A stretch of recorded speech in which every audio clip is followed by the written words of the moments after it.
The year is 2035 and advances in technology have led to the creation of the world of connection. As realistic as the real world, NPCs with perfectly natural AIs, beautiful swordsmanship, and magic that could only be experienced in a game. All these things attracted more than 100 million people to the world of connection. A battle is taking place and several defeated soldiers are scattered up to the top of the staircase. Another soldier is wounded by several blades, making him scream in pain. The others watch in fear, afraid of being next. Bai Dohyun, nicknamed Crash, is their opponent, surrounded by a blue aura of energy. The knights surround him and one of them shouts for everyone to attack at once, taking advantage of him being alone. Thus, the end of the enemy of the Empire is declared. The masked man analyzes the situation for his next move. Suddenly, the swords begin to levitate, even those embedded in the fallen knights. Crash activates the psychokinesis class. Meanwhile, the knights charge forward, but he only needed to wave him his hand, and the swords launched their attack. With the command, the rain of arrows begins. The spears are in the air heading towards the enemy. However, the sinister masked man manages to stop them all. This leaves everyone impressed,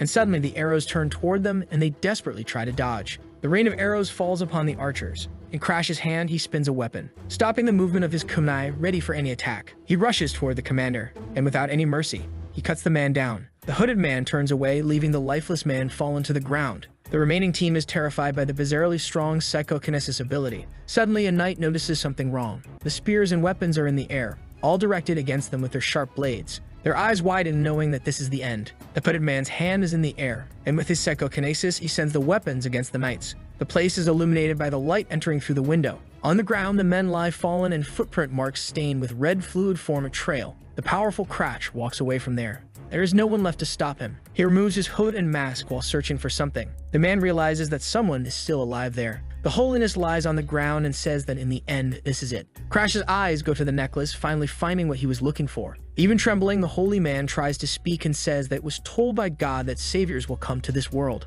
However, the hooded man does not care and goes to grab the necklace. The holiness grabs his arm, asking why there are only fighters there, and asks why the outsiders brought chaos to this world, burning cities, eliminating innocents, and even enslaving people. Crash then calls the old man, and asks not to blame him but rather the guild that conspired with the Empire. Suddenly, he realizes that the guild stragglers are already there. He then turns his back and climbs the stairs, and the holiness asks him not to forget that everything will happen according to God's will. All of them will pay for what they have done. Not caring about the words, Crash approaches something resembling a tomb, and brings the stone closer to the necklace he took from the holiness. The interaction causes magic circles to appear, and the large stone moves away, opening a secret passage. The man in black descends the staircase following the information. He is shocked by what he sees. Objects are floating in the air. He believes these are the first mythical items in the entire connection. 5 years ago, the great guilds entered into a conspiracy with the Empire and destroyed the world. And everything he did in the last 6 months was for this, because an NPC lamenting is nothing. The great guilds took control of the connection, and he is the only solo player remaining in the top 100.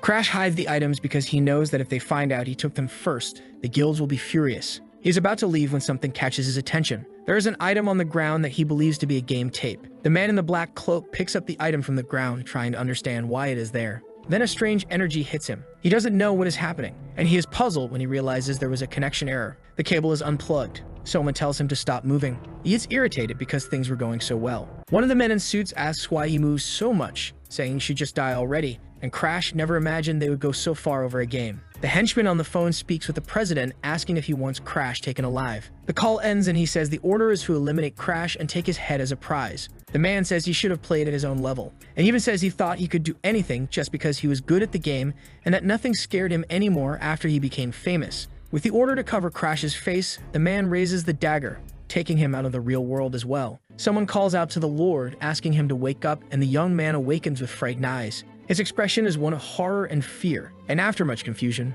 the young man wonders what just happened, since he thought he had been eliminated after being stabbed. He notices someone beside the bed. The young girl wakes him, calling him Rawl and asking worriedly if he is alright. However, he finds not only the name strange, but also something about her. Noticing an attribute window on Anna, who asks if she should call the doctor since her lord was sweating coldly. Rawl feels like he is seeing something he shouldn't with the notification that the soul has settled and that the current number of users is 1. The young man realizes that something is very strange, and that all this means only one thing, that he is inside the world of connection. The place he is in is very large, showing great wealth. He observes the world outside, noticing how he can feel everything very differently compared to when he connected his Crash. The level of synchronization determines strength in this world. Normal players have 30% synchronization, but Bei Do-yun had almost 90%. He managed to stay ranked first for 10 years until the great guilds emerged, but now he doesn't have that body. Now the only thing he has is the information that he's in a closed beta, and currently there is only one user using the system. As he used to do before, he invokes his user, which you can see even in the closed beta.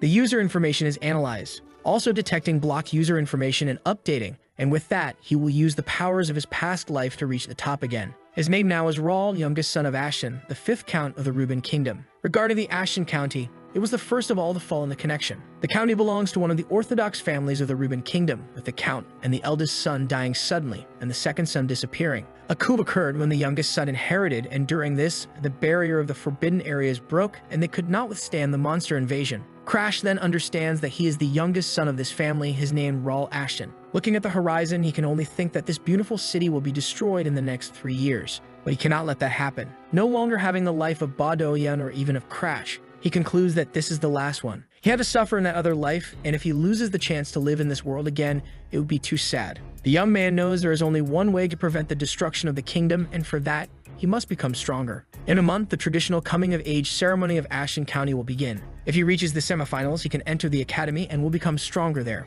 Wielding the sword, the young master intends to protect his life in this world. He then falls to the ground, dropping the weapon that is much larger. The young man does not understand why he is so tired after just a few swings. Through the window, he discovers that his level is 5, a small difference compared to the maid Anna. With this weak body, he needs to start training immediately for the tournament. A month passes, and thus arrives the long-awaited day of the competition. And the young man is impressed by how many people showed up to participate as well, and he understands that he will have to face them. Raul imagines all the pain he felt during this last time just to pass the qualifiers. The last time he checked his level, it was 13 and his stamina is ready. And luckily, he still has that plan for the fights. His thought is to reach the semifinals, but he is interrupted when something taps his back. He turns around to look and understand what happened. The person who gave him that soft tap apologizes, saying your hand slipped. With an ironic smile, the man asks if the precious noble is also there for the tournament, and Raul remembers his name is Diane and behind them are his cousins. The man says he thought he would be in his room crying, and the young man knows he is the second son of his uncle, the Viscount, and therefore his cousin. Diane used to bully Raul during fencing practice in the past. Because of the family motto, the instructor and the count ignored it, as they must train as if it were real and equally, without being responsible for injuries during training. In the end, his cousin is just a jerk who bullies those weaker than him, and the man tells him to run away because it won't just be a broken bone this time. He declares that he will break every part of the young count's small body. Diane asks to let his cousin pass, claiming that soon the boy will be crying. Raul observes the man closely, and believes he is the most likely candidate to win the tournament. But confident, the count wishes for him to laugh while he still can, because he intends to destroy him in the final. The sun is almost setting. The butler is with the daily tournament report which his lord asks him to deliver. He asks if there is anyone even minimally reasonable. The powerful man picks up the papers to take a look, then asks where Raul is at that moment, and the butler informs that he returned to his room after finishing his meal. He believes that the young man used all of his strength during the qualifiers and went back to rest. Then Count Melvin Ashen, Raul's father, dismisses the man. He is finally left alone in his office. Then the man is free to laugh and say that the young man is truly his son. Raul is one of the candidates who qualified, making it to the group stage. The Count never forced his son to learn to use a sword because he knew he was always the weakest among his brothers. But then Raul started training a month before the tournament. At first, he would always fall after 10 minutes of training, but never gave up. Melvin knew he was being bullied during training because of his weak body, but if he helped Raul, he would never learn to defend himself. Thus, he had to wait until his son could fight for himself. However, this went far beyond the man's expectations. When the tournament ends, he plans to visit him. Then finally, the day of the final match arrives. The people in the stands do not seem happy and ask to be entertained. They ask for the fighter to stop stalling and quickly finish his opponent. The fighter is surprised that the weak-looking boy has not yet fallen. The young master remains resilient. He uses his sword to defend against the blow. His opponent even makes an effort to defeat him. He strikes once again, irritated at the young man for not falling yet. The blow pushes Raul a little farther away. In the stands, people watch with astonishment, impressed that once again the young man took a hit and still managed to endure for quite some time. The people believe that Melvin's third son might succeed, which leaves his opponent even more irritated because he has support. The man charges at him, shouting that he cannot run forever like a rat, and asks if he feels no shame doing such a thing as a member of the Count's family. But while defending himself, Raul says he is not even listening to him, making the man even more furious with the provocation. The young master wields his sword as if ready to attack, and from the stands they shout for Edmund to finish him already since the fight is lasting too long and their salaries were bet on him. This makes the man certain he will end the game, and he declares he will finish him. People are impressed to see a man of sword, and a woman says he must dodge it if he gets hit this time. Edmund declares the young master's end. However, it is he who ends up impressed. For Raul, Ashton is standing with his sword raised and ready to attack without even thinking about dodging. With a clash of blows, everything lights up with an explosion. People are impressed, trying to understand what happened. But little by little, the smoke begins to clear. The battle is over and the winner is Raul. People are amazed, thinking it impossible that the third son had won. Meanwhile, Edmund does not accept the result and asks how he could be the winner. The fighter shouts at the judge and accuses him, saying that if he had been stopped, it would have been different,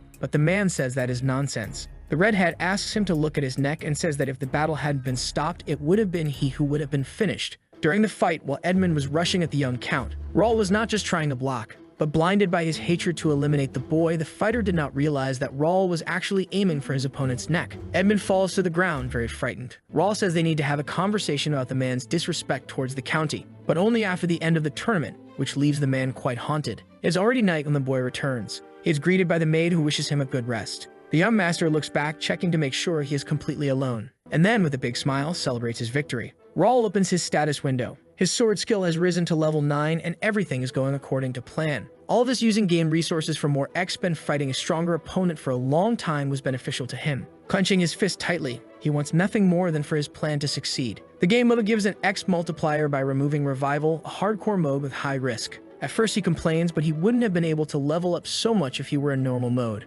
Best of all, he has 5 unique traits, being a master in psychokinesis from Ba Do-yeon and Raul's royal lineage. The rest of the abilities he plans to unlock as he levels up, and looking at the window, he thinks of an idea. Clicking on the screen, he plans to use it in the next matches of the tournament. The event is still ongoing, and once again young Raul is declared the winner. His opponent is on the ground while people shout his name. The young count has achieved yet another victory. This surprises everyone, seeing the youngest son reach the grand final, believing it to be all a matter of luck. Some believe the young master must be using some trick, but Raul remains calm, knowing that civilians in the early stages of connection knew nothing about the powers that players had. For him, it is better to keep this a secret, so he should only use psychokinesis when players appear, and he believes that with absolute certainty he will be able to hide it with his acting skills. Ivan knocks on the door and the young man asks him to come in. The man enters, worried that he might have been hurt, but Raul says he is fine, and if anything had happened, there would have been a priest and healer at the arena. Even so, the butler begs him not to let his guard down, and asks him to remember that there is an injury they cannot heal,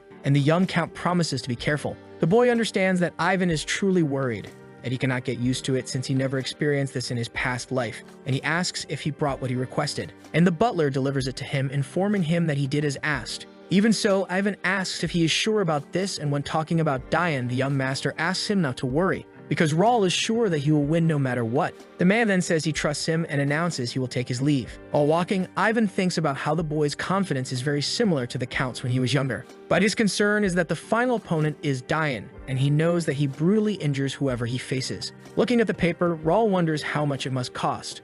In his hands is the county's betting system created for legal bets during tournaments. The bets also go to the participants. For him, it is enough to secure his place in the family, and only one thing is missing. On the battlefield, the young man enters while his cousin Diane is already waiting for him, and all Raul needs to do is destroy him. The young master stands with his sword drawn, and at that moment, the final battle begins. While some shout that he can do it, others say the youngest should prepare to be crushed by his cousin, but he intends to win with his skills. Diane calls him a weakling, and with a smile, he says he doesn't know how he managed to get this far, but will make sure he regrets coming. The young man also says that the people cheering for the count will soon discover how useless he is. He even says it will be a good sight when he starts crawling with his limbs torn off. To provoke, Raul imitates as if he were all injured and missing parts of his body. Then he asks if he's done stretching his tongue, leaving his cousin in disbelief. Diane is trembling with rage. With mana overflowing from his body, he calls Raul selfish, and the people in the stands believe the youngest won't withstand. But unconcerned, the young master thinks his cousin is just acting tough. Diane's potential talent is only B for Raul.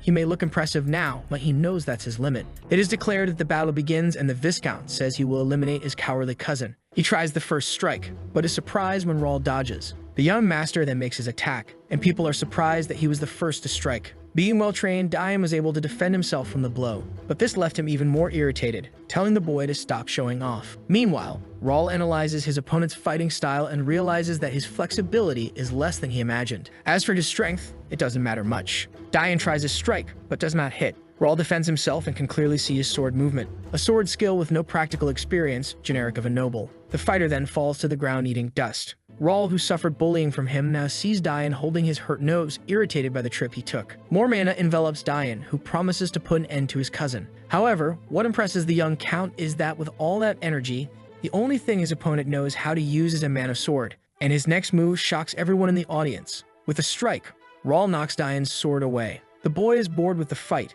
Looking at his cousin, he thinks that after all, Diane is nothing, which does not please the man. With all his fury, the Viscount charges at his young cousin, only to be tricked again, and Raul says he has anger issues for falling for the same trick. He kicks his cousin on the ground as if he were a trash bag, humiliating him even more, saying he is bringing shame to the name of the Austin Viscounty. Possessed by hatred once again, Diane declares that he will eliminate him. But in the end, he just ends up getting beaten by his young cousin. Even he did not expect that, ending up on the ground from the blow. The audience is impressed that Diane lost. Everyone is in disbelief that the man lying on the ground is truly the Viscount. But that is not what Raul is worried about. He tells the judge that the opponent has fallen and asks if the battle will continue. The winner of the Ashton County Coming of Age tournament is Raul Ashton. While some say they always believed the young master would win, others are outraged that someone they thought was weak won. Everyone shouts Raul's name and he is happy for his victory. But his stamina is terrible, causing the young master to collapse to the ground and meaning to call the healer. The window appears for Raul, leaving him a bit confused by what he sees. With the mission completed, he gained 300 coins, a random skill book, and some attribute points.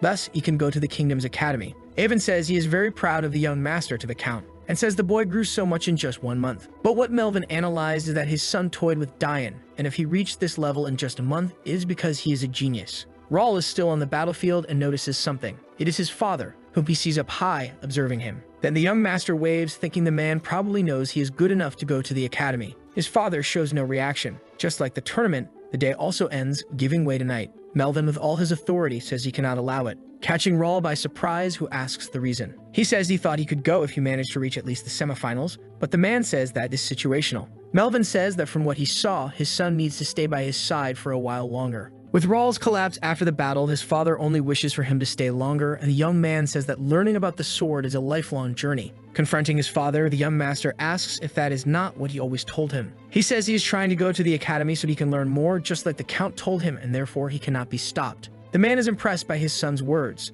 Then Melvin realizes that his son has truly grown. With not much else to do, he accepts it. However, the man says that if the boy truly wants to go, he will have to get past him, and he declares that he will not hold back even if it is against his own son. The Count then asks what he will do. A month passes, and in the present moment, soldiers are gathered heading in a single direction. The flag of Ashton County is attached to a wagon, and inside it is the young master, who despite being bored is relieved to finally be leaving. He remembers the day his father stopped him. The young man then also picked up his sword, and said he would accept his decision. Raul charged at him, and father and son faced each other. Melvin, smiling, even asked if that was all the son had. The two faced off without any clear sign of who would win. The young master then said he would show his true sword skill, but he fainted from his father's attack, who claimed he went easy on him, though Raul believes it was his full strength. He also knows that this powerful fifth Count dies soon after the World of Connection begins, and after that, the county is quickly destroyed. So to prevent that, his father needs to stay alive. Raul needs to meet his expectations since he let him go. Thus, he decides he will become stronger to protect his family and cannot lose.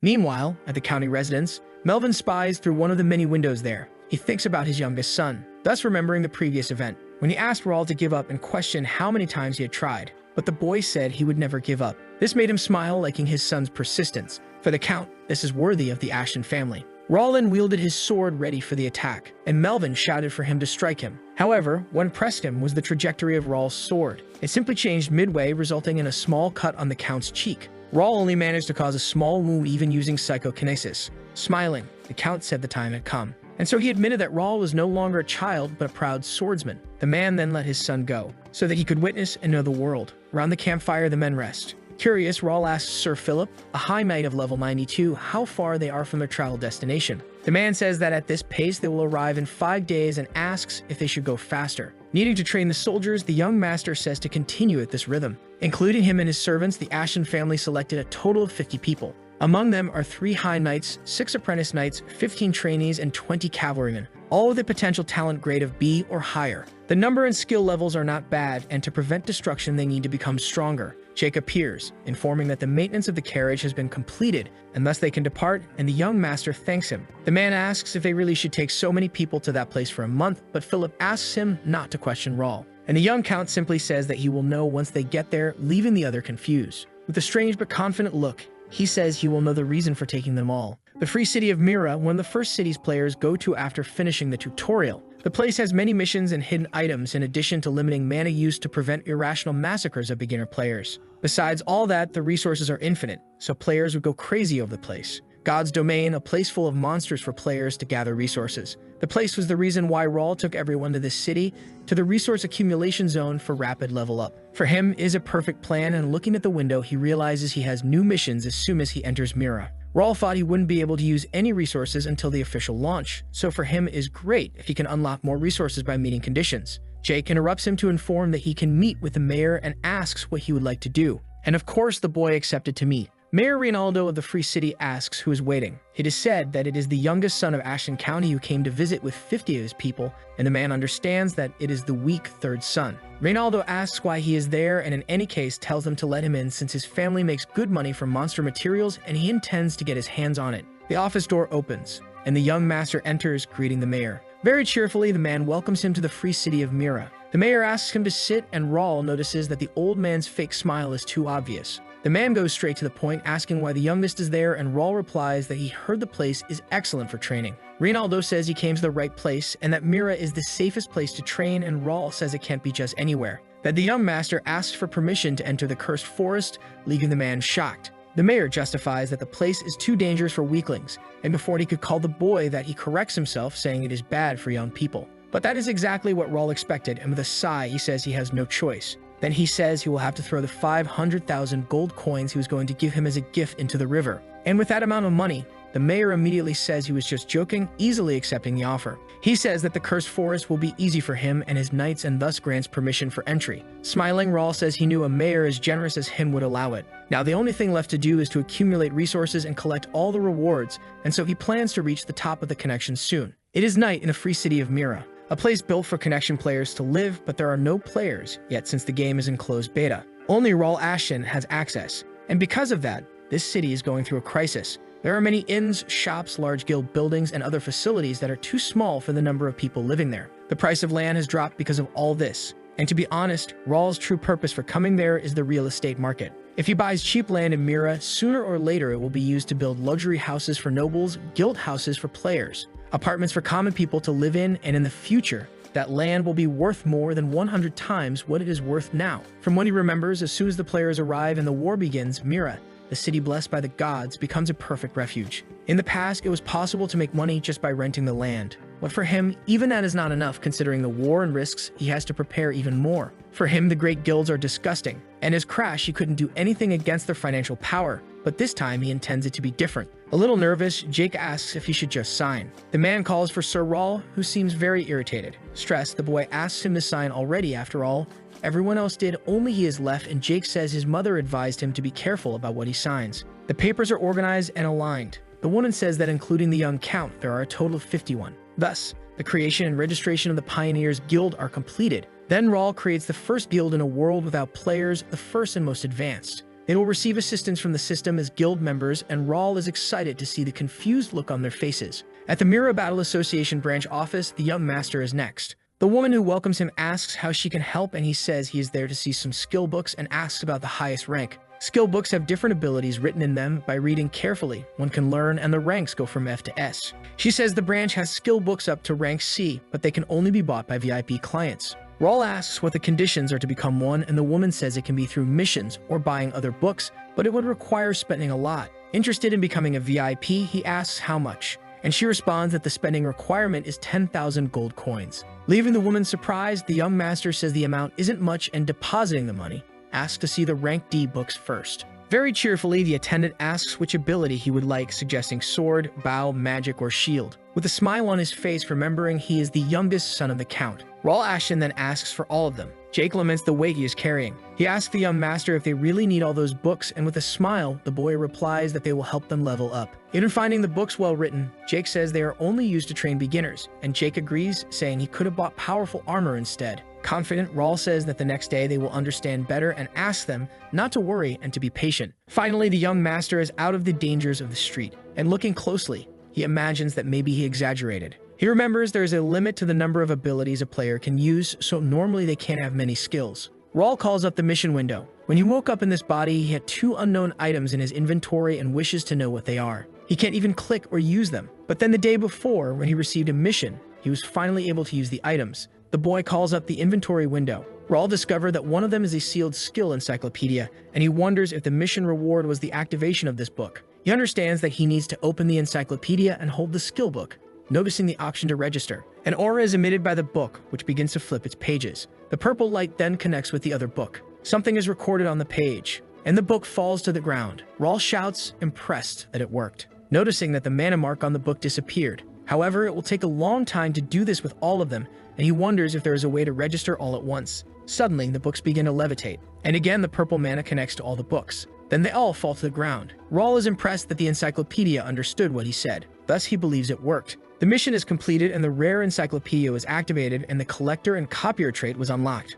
Raul is amazed that he can steal abilities from others with the copier even at level 3. Meanwhile, the encyclopedia is a mythical item that has records of ancient abilities, and Raul is happy because he is sure it is what he received before his death. Some parts of his past life like psychokinesis and the items came with him, but his skills were erased, and this is also a replica. What remains are the 3 EX grade traits and an item in the inventory, and he is curious to know the type of power he has. It is already very early and a surprised scream can be heard. The young knights ask about the status window and what is the thing called the guild chat. Scared, they call for the priest. Raul is greeted by Bernard. The young master's look is that of someone tired. He couldn't sleep because he stayed up reading the entire skill encyclopedia. The young man asks the butler if he explained everything to the others. Bernard confirms that he explained everything as he was taught. Excited, the young master asks if he also tried out the skill book. The redhead is a subordinate of the Ashton family and Ivan's stepson, who has worked since young and was personally taught by his stepfather. He has a very good memory and understands things quickly. But there's another reason Raul chose Bernard. He has the power to control the wind and impressed.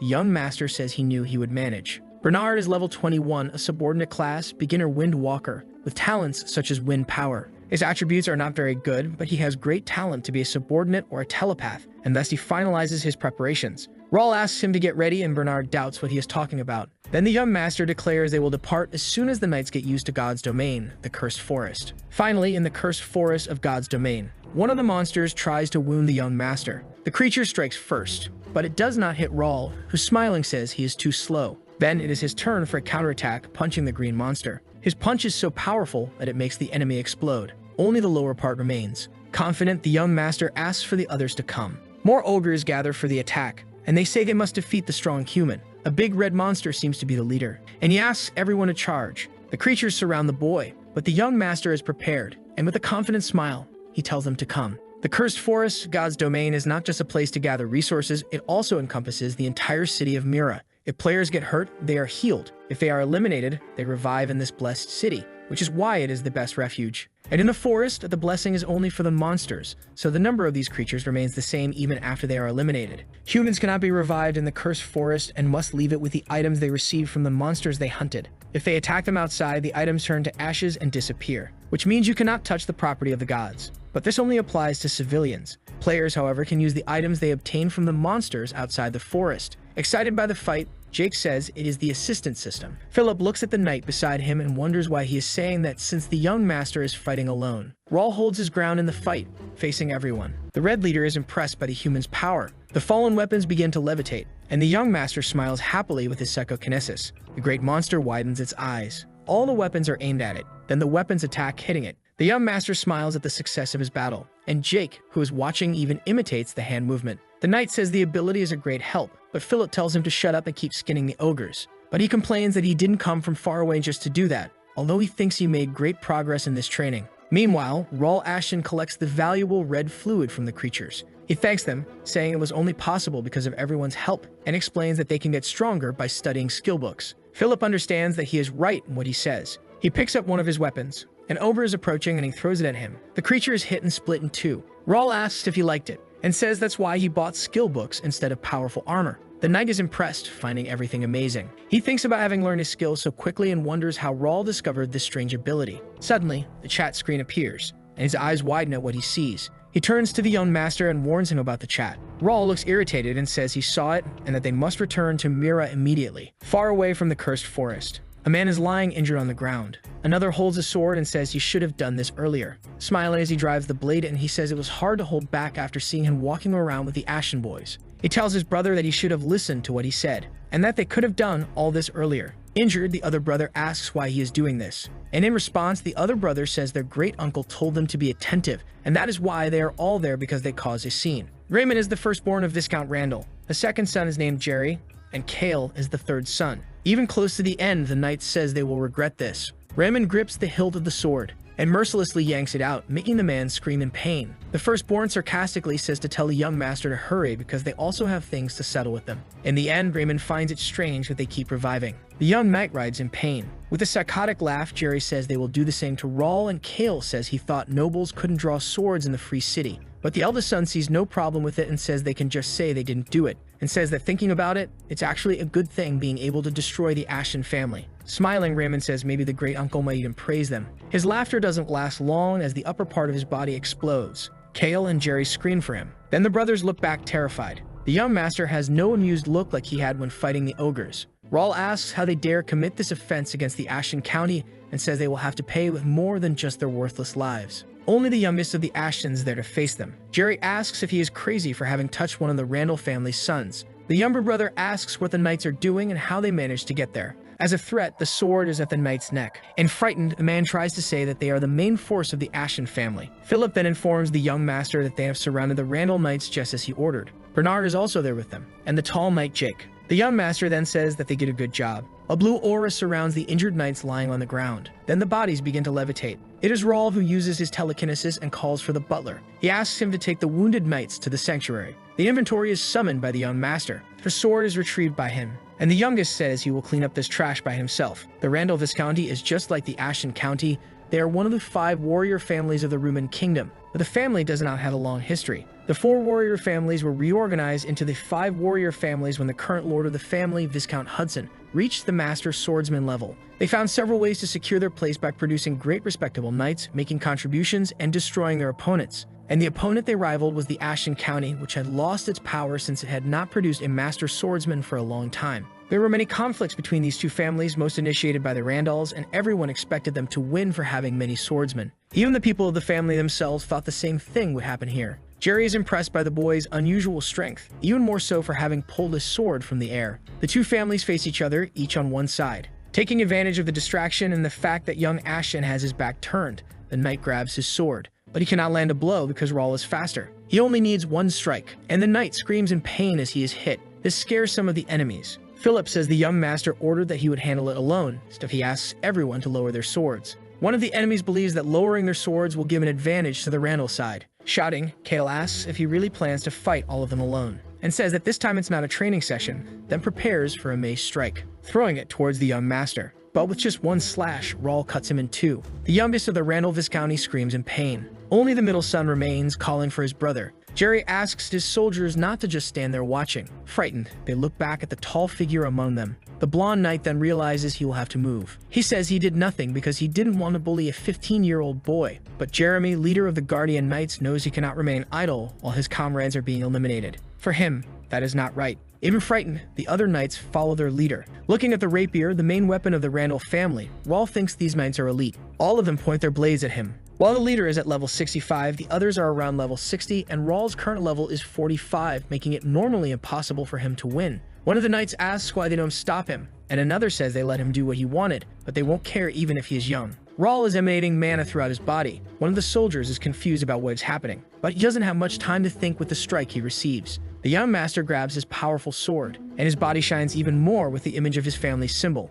Then he attacks with the bear strike. The knight is impressed with the boy even asking what he is. But Rawl is not intimidated and answers using his sword, making quick cuts on his opponent. Someone else comes to fight him. It is the leader of the knights making his attack. However, Rawl Ashton quickly notices and uses his sword to defend. The two stand still after the clash. Jeremy asks the knight beside him if he is okay, and the frightened man says yes. The leader is impressed that 2 in elite positions were easily eliminated. He had heard that Rawl was weak, but didn't know he used a sword. He pulls out another sword and says that the young man is different from the rumors, and for that reason, he will have to fight seriously. But Rawl is ready for whatever comes. The enemies face each other from opposite sides. The youngest Ashton notices that he carries a dagger for parrying and a rapier and wonders if he is using the shooting star skill. Jeremy gives a small smile. He says he likes the courage of the young man and asks if he knows that every wound is healed in Mira. And he declares that Ashen won't be able to fight all of them, but Raul says he must be confused. The young master says he bets that he and the knights didn't even train when they arrived in Mira. This leaves Jeremy scared, wanting to know how he found out. Raul says that the soldiers trembling even after their wounds were healed are living proof, and he declares that they are not accustomed to death. Jeremy realizes that the youngest Ashen knows not only about combat, but can see through everything and thus is a threat. He asks a soldier to cover his rear. The leader runs to attack Raul and prepares for his finishing blow. The young master stands still, unafraid of the danger, while the two launch a combined attack, managing to make a small cut on the boy's face. Not only that happened to the young count, several other cuts were made on him. And at that moment, the knight sees an opening. Without warning, he prepares to strike him. It's too late when Jeremy shouts for him not to do it, because Raul had already launched his counterattack. And with his sword, he cuts him down like the others. Seeing that situation, Jeremy says he was an idiot. He realizes he has no more time to lose, activating the Randall family's sword vision ability and his shooting star weapon skill. Raul becomes alert to that. Grabbing his sword, he asks the man to bring it on. The two clash fiercely, and as Raul expected, his opponent has a powerful skill known for its strength in one-on-one combat, making it difficult even with his psychokinesis. But you must keep up in order to win. Jeremy is also impressed by Ashen's endurance. He is definitely dominating this fight. After all, he has put a lot of pressure on his opponent. But there is one thing he doesn't understand: why the boy had that arrogant look. But the only thing Raul Ashen says is 100%, which leaves Jeremy very confused. With a strike, his weapons are torn away. Impressed, he watches them being thrown far away. The opponent's ability has been examined 100%, and the copy is ready for use. This ability copies exact movements using the recording to store them in the encyclopedia. Jeremy watches his swords in the air, amazed. Controlled, they come toward them. In one hand, Raul holds a sword, and in the other, he holds the rapier of the Randall Knight's leader. Thus, he activates the shooting star ability. Then small fireballs head toward the enemy, making Jeremy both scared and impressed at how the boy managed to replicate his exact move. He realizes that it is definitely the shooting star. Receiving his own attack, the man can only think of one thing. Jeremy screams, asking who betrayed the family and taught the boy their skill. Ready for the attack and smiling, Raul says that he himself taught it. The leader cannot understand what he said. But in any case, the young master strikes him down, and the status is at 100% synchronization. He now has the shooting star ability recorded for use and adjusted to intermediate one. It's finally over, but Raul knows that using the rank as ability copy is difficult because it is very overpowered. He can only copy one ability at a time and cannot lose sight of his opponent, or else the examination will restart. That's why he didn't even blink while receiving attacks. Besides that, it's only possible to copy in a one-on-one fight. In the window, he looks at his abilities, which are two: basic meditation, the mental skill of the Ashens, and the sword cleave skill, Bear's Strike. Thanks to the skill encyclopedia, he can use 3 or more skills in the selection slots that allow free usage of them. Something catches Raul's attention. It is Jerry asking what he is and how he used the Randall family's sword skill. Thus, he realizes the man is still there and asks Philip to eliminate them every time they revive for at least an hour. The knight agrees and asks if everyone heard the order, and they all agree with what was said. The brave Jerry now trembles in fear, begging for forgiveness. But for Raul Ashen, blood must be paid with blood. This is not the earth, nor a game. This is the reality that has been presented to him, so Raul calls for his knights. Remembering his past life, he intends to do everything not to lose again. Even if it means swimming in a pool of ketchup, he will not lose. From the window, the mayor watches, trying to understand what is happening. According to the plan, when the Randalls attacked Raul, he would earn his share of the money after mobilizing the guards to help. But Ashen alone defeated 15 knights. The boy looks directly at him with his frightening eyes. Randall falls to the ground in despair and wonders how the boy discovered he was there. He thought he was just a spoiled rich kid who had good looks and was weak. This makes the mayor wonder if by chance he is a secret master swordsman from the county. If that's the case, he worries that the boy may have uncovered all his plans as well. The only solution he finds is to try to be friendly with Ashen County in the future. The sudden mission with rescue and punishment completed generated a reward of 30,000 X gold coins and a B-grade skill book ticket. Although he thinks he might have gone a little overboard, the rewards are very good for him. He also managed to get 5,000 gold coins, a spatial expansion pouch that can carry a good amount. Another gain was the unique grade rapier and a set of armor from the Cursed Randalls. He also thinks it was very good to have gotten the B-grade skill book ticket. Stopping to think, he feels that all he got from the tournament was bad. The boy prays, saying he doesn't need anything amazing, but at least something intermediate this time. While tearing the ticket, he only hopes it won't be terrible. The light shines on him as he draws his prize. From Raul Ashen's eyes, it's clear how impressed he is. He won the B-grade skill book, Rivera's Spear Art. Spear Art is a necessary skill for his next destination, the capital, and he smiles thinking that luck is following him. Then he only has one important thing left to do in Mira at that moment. After all, he invested a month for it. Thus, he will ensure he is successful. A week later passes. The youngest Ashton's son is landing another strike with a rapier, and the ogre screams as it falls to the ground. The young man seems quite tired, but at least he has risen to level 51 and can now decide on a possible promotion. He becomes a sword specialist and an intermediate psychokinesis user. His knights support him happily for becoming a sword specialist at only 15 years old. The young master raises his hand using his ability, thus making several stones rise from the ground and levitate, giving the order for them to go. The stones follow the indicated direction and hit their target. Raul also draws his powerful sword, while the stones continue hitting the ground. With the bear strike, he makes his attack, sending more stones flying in all directions. He asks if it was supposed to be like that, and his knights are impressed with his abilities and that he managed it without their help. Thus, Jake suggests they should rest a little. But Philip grabs his ear and tells him to think about how much he had to sleep for the young master to surpass him. The blonde says it's a joke and that Raul worked hard, and that's why he thinks they should take it a bit easier. However, the young count says that even if it's a joke, he doesn't plan to rest yet, and the knights ask what they should do. Raul asks them to keep it a secret among themselves because he will later tell the family what happened, and they agree. The boy hunted enough monsters and leveled up considerably, while the two fools behind him are in a small argument. Meanwhile, he set all the traps, and all that remains is for the prey to fall into them, so for now, they will return. Now the Empire's dogs must move quickly. Even at night, the city is quite busy. The alchemist Nakia stretches, marking the end of the workday. She comments that potions are very popular lately, and all thanks to Ashton County, which made all of this possible. To produce potions, bioproducts from monsters are needed, and since they appear rarely, it was not easy to obtain them all this time. But thanks to the people from the county who began bringing bioproducts she can produce every day. Not only that, but people from there stop by the village every morning to shop and ask if anything has happened or if they need anything. The girl starts walking to leave her little shop. She thinks about Raul, and although she finds him a little strange, she feels grateful to him. Nakia also finds him handsome, but she soon regrets thinking about that. She tries to compose herself. After all, the boy is 8 years younger than her, not to mention that he's a noble. The girl arrives at her destination, and upon opening the door, she calls for Nikki. She enters announcing that she is back, but Nikki doesn't respond, and she calls once more. Nakia spots something that makes all her life fluid freeze. There is a note on the bed with a knife stabbed into it. His sister was taken as a hostage, and if she wishes to save her, she must not tell anyone and wait for further instructions. The girl is horrified that Nikki is in danger. The girl runs around, unable to believe this is happening. She is in despair that this is happening to her sister,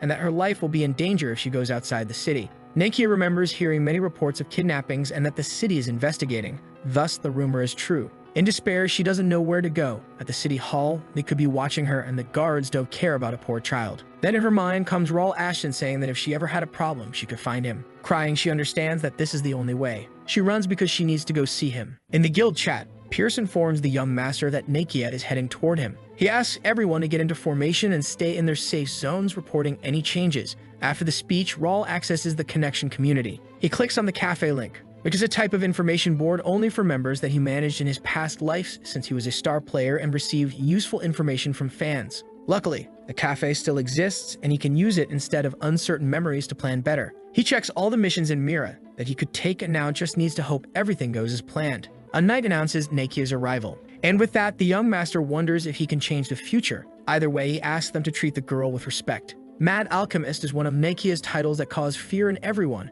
as she didn't hesitate to perform experiments on humans for revenge against the Empire. But for now, she is just a desperate girl asking for help. Raul asks her to calm down, claiming that everything will be fine. In a gentle way, he asks her to explain what happened so that he can help her. Nakia tells him about Nikki's kidnapping, saying she should have been home 2 hours ago, as the neighbor lady next door was taking care of her. To reassure her, the boy says not to worry because he will definitely rescue her sister, saying he might even know where she is. He says he will inform her as soon as he finds Nikki, and asks her to stay there because Bernard will assist her. The butler tells the alchemist that she made an excellent choice as the young master keeps his promises. It's Philip who informs that Pierce is tracking the kidnappers. He also says he received operational permission from Mayor Reynaldo to go after the rogues who have been kidnapping people and disrupting trade. Raul asks if he provided the list of the rats, and the knight confirms, saying that the mayor will reward them later. The young master used data from his informants. Having spent many resources, he ensured there were no gaps in the plan. They then prepare for the mission. At least 2 figures are hiding behind the bushes. The 2 men exchange signals about the next move. They enter the dark forest, with careful steps to avoid being discovered. The leader is Pierce from Ashton County, from the Golden Bear Knights and Guardian Knight of Raul. He finally finds what he was searching for. Judging by the tracks on the ground, he believes this is it and thus begins the operation. The man then makes a great leap. Pierce tries to use the new skill he learned, then activates detection, making his eyes turn a scarlet shade. The target in front of him also takes on the same color. Around a magic circle, The archers are alert. The ghost magic circles and barriers make him realize that the young master was right, so his duty is to report this. Thus, he remembers something that happened 6 months ago. The youngest son was known for his weakness and lack of talent compared to his brothers. Many servants and knights didn't want to travel with him, and even when looking for volunteers, no one seemed interested for a long time. However, when Raul visited the knights' training camp and began personally talking with the soldiers, he spoke with Pierce too and said he could help him surpass his limits. Raul personally wielded the leader's sword and began pointing out the problems. At that moment, Pierce thought he really wanted to surpass his limits but didn't have confidence that the boy could teach him anything. Trying what he said, the leader was surprised at how all of his movements seemed much more fluid.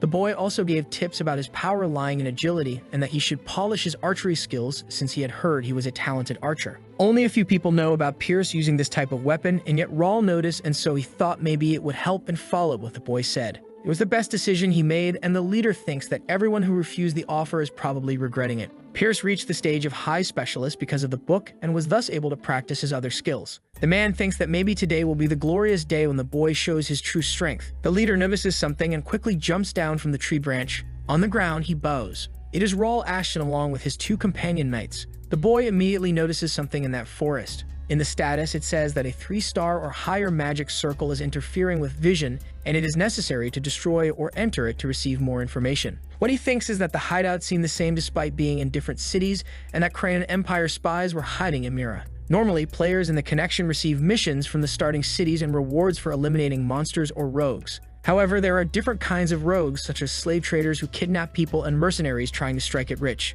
But the most dangerous among them are the spies of the Crayon Empire, the Imperial dogs who hunt players and blackmail them to prevent alliances. They are crucial at the end of the game too, so Raul cannot leave them alone. With the young master's order, Pierce fires arrows. They head toward what is blocking their vision, and thus hit both targets at once. Raul realizes there are no other entrances nearby, so he thinks about removing the magic circle with the scroll he brought from the shop. Suddenly, he manages to see the mana flow and wonders if he can do something. Fiddling with his luxurious outfit, he pulls out his sword. Then he inserts his mana into the weapon. The boy then positions himself for a strike against the barrier, and the circle cracks, being a good attempt. Then once again, he repeats the strikes, finally destroying the magic circle. Thus, he imagines that instead of buying scrolls, he can save money. Pierce then orders Jackson Nil to lure them out as planned and says he will give the signal when it's time to enter. The leader then joins the trio. Raul is satisfied to have elite knights. Now he is ready to hunt down all the bastards. The order is that they don't need prisoners, so all of them must be hunted. The young master also reminds them not to forget to use that weapon to deliver the final blow.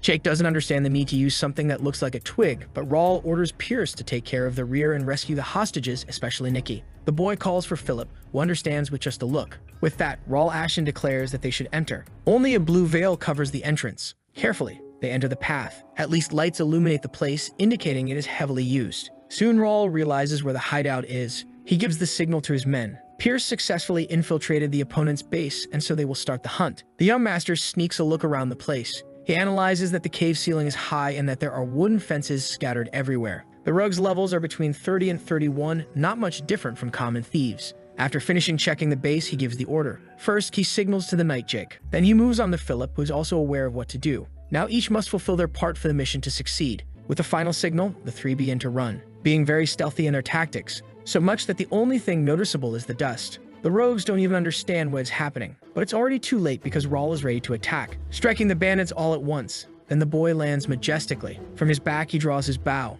and positions the arrow to fire. Meanwhile, each knight is doing their part. Philip and Jake handle the remaining opponents. Finally, the rogues notice them as intruders and shout for the fences to be defended. More rogues appear for combat. However, Raul notices that the number of enemies is decreasing. They started blocking his arrows. The rogue archers also join in and discover where Raul is. The young master quickly realizes he has become their target and immediately activates his psychokinesis, causing the arrows to levitate before they can even touch him. The archers are astonished and call for more reinforcements. More enemies join to attack him, and they are warned that arrows don't work, and the order is to jump on him and attack. Because of that, Raul changes his strategy, taking another weapon from his delicate pocket. His eyes shine, and in his hands he holds several blades. The order from the rogues is to eliminate him. One charges at the boy, but it is Raul who attacks first, leaving everyone confused and not understanding what just happened. The arrows continue to float through telekinesis, and now they are surrounding the boy. They are now aimed at the enemies while Raul himself floats too, leaving his enemies dying of fear, believing it to be magic. Raul Ashton is aiming at all of them. Then a rain of arrows heads toward them.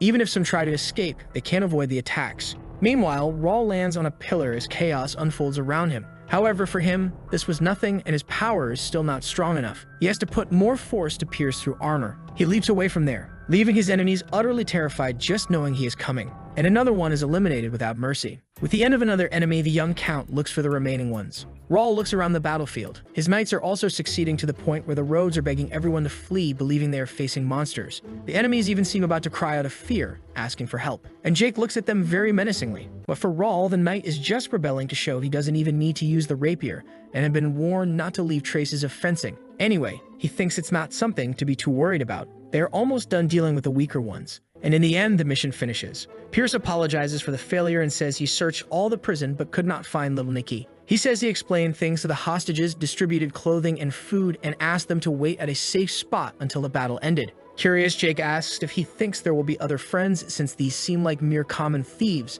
and Raul asks if they don't find it a bit strange. He explains that the first point is that Nikki is not there, and secondly, there were many, but none stood out, and despite the magic circle, there were no mages, concluding that the important people and the real hostages are somewhere else. Jake agrees but says that if they don't find the other place, everything they did there is useless and even asks Pierce's opinion, who says he found nothing. But Raul praises him, saying that he's only been in the guild for less than a month and is doing very well, and soon nothing will escape his eyes. With his team's confidence, the young master asks them to follow him because he thinks he knows where they are. They walk toward a cabin. The young master's order is to investigate it and report any suspicious findings. The knights found nothing suspicious, and Raul asks if it's the fourth cabin they searched. Raul tells them to prepare because things were about to get tense. He kicks the furniture around, and with a rapier, he strikes the ground. The wooden floor breaks. Using telekinesis, Raul opens the iron doors, revealing a secret staircase leading to a basement. He notices something coming. A scaly hand with very sharp claws emerges from the darkness. Startled, Jake asks what the hell that thing is.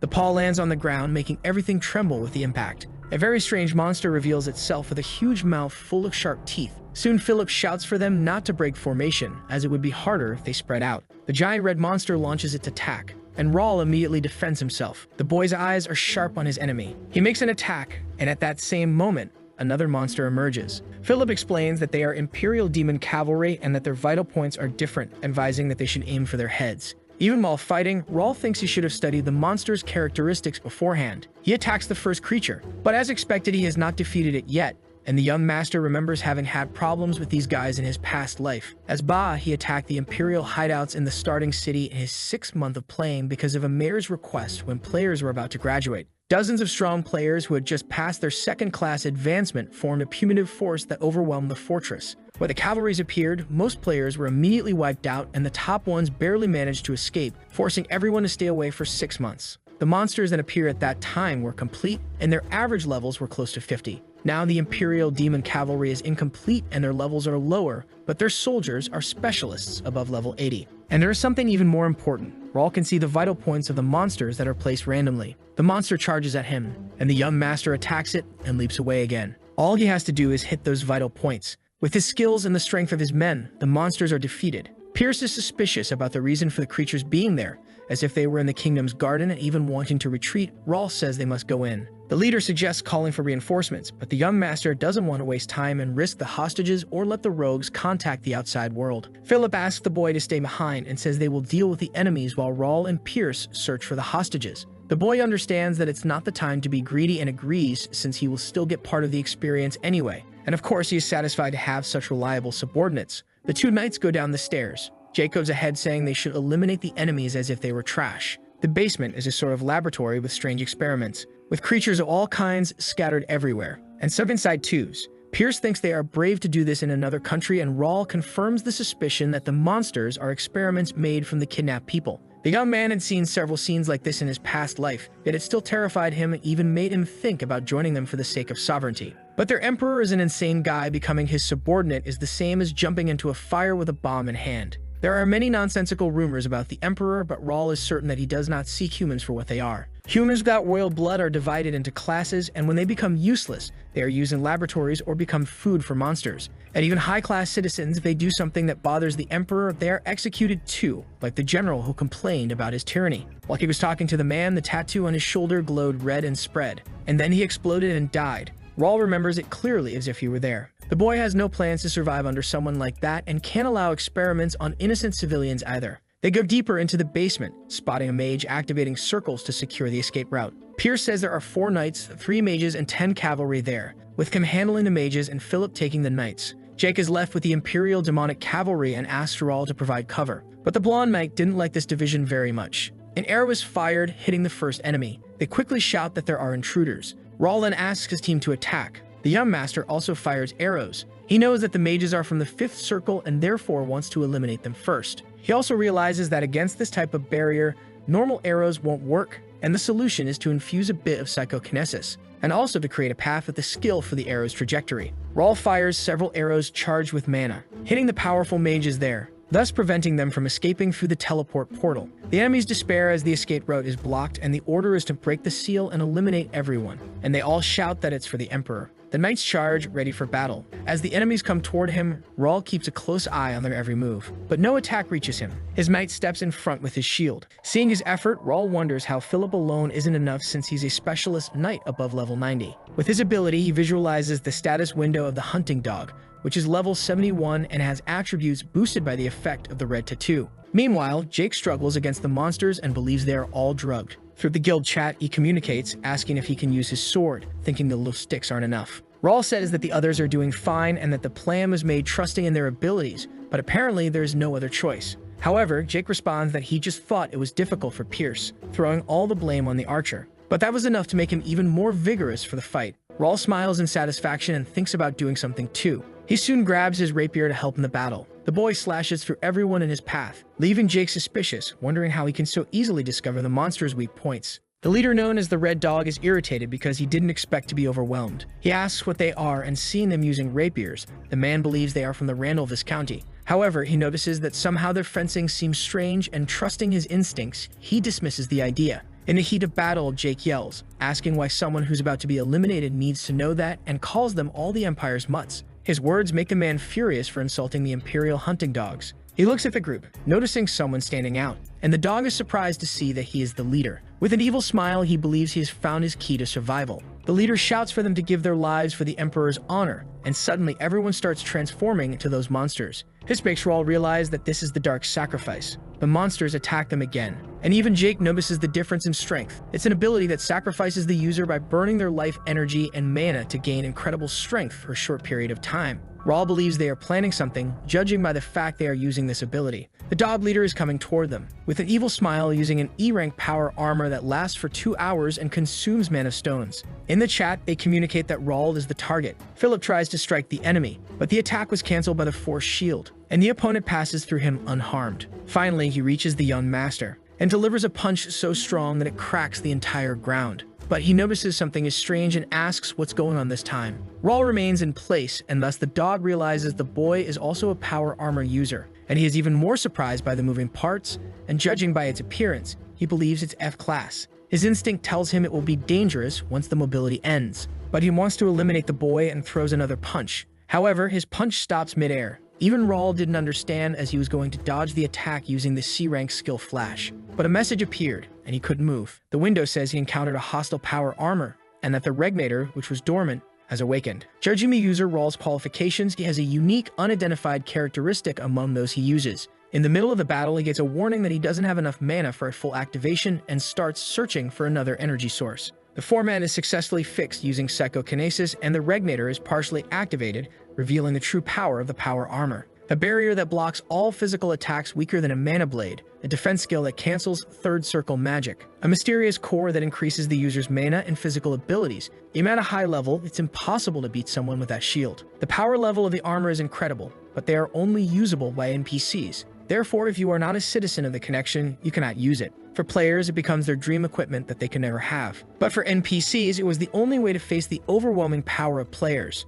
And now Raul Ashton is using one of these. The Imperial Dog is desperate, wanting to know why his attacks aren't working. He throws another blow that sends Raul flying. The boy still maintains his shield without having suffered any physical attack. This makes his enemy even more irritated. Raul does not intend to stay only on defense and uses telekinesis to grab weapons. He is ready to use his special Falling Star. The Imperial Dog widens his eyes just by sensing how powerful that is. With Raul's attack, he realizes he broke the barrier and wonders if this is the end. The damage caused by the young master was too much for him. However, the man doesn't intend to be eliminated alone. While undergoing transformation, just like the others, he screams honor to the Empire. His body starts to modify under some influence of the Man of Stone. Raul realizes that his body is merging with the power armor. Suddenly, he gets an alert that the Regnator detected a forbidden power piece. The window informs about the release of the seal due to a vow, and then a golden light envelops Raul. The specter is so strong that it makes him levitate. Ashton is also undergoing transformation. The window warns that the Regnator will temporarily reveal its true form. Little by little, this new form is revealed with golden and silver details. In the end, Raul Ashton is clad in powerful armor. Sparks of golden light come out from his equipment, and the young master goes to face the watchdog. The man has also finished his transformation and rushes forward to launch his attack. Leaping, he tries to strike Raul, but the boy does not move and calls him despicable, which makes the man, who now looks like a monster, even more irritated. While one attacks, the other defends. Even their companions on both sides stop to witness the fight. The impact of the battle is so powerful that it causes an explosion, and the monsters are thrown far away while the knights try to shield themselves. While the dog threw a punch, Raul used his forearm to block it. The boy has a new strategy. He makes his enemy float and extends his arm, controlling him with telekinesis. Raul's power seems to be interacting with the Mana Stone in the Imperial Dog's chest. His command is for the man to be expelled from there. It's as if he's being blown up from the inside out while screaming. His body falls to the ground as the young master's armor begins to break apart in the process. It was pure luck since Raul almost didn't make it before time ran out. However, something is wrong and the boy begins coughing, making vital fluid come out of his mouth, and his knights rush to his aid. He had never felt like this before.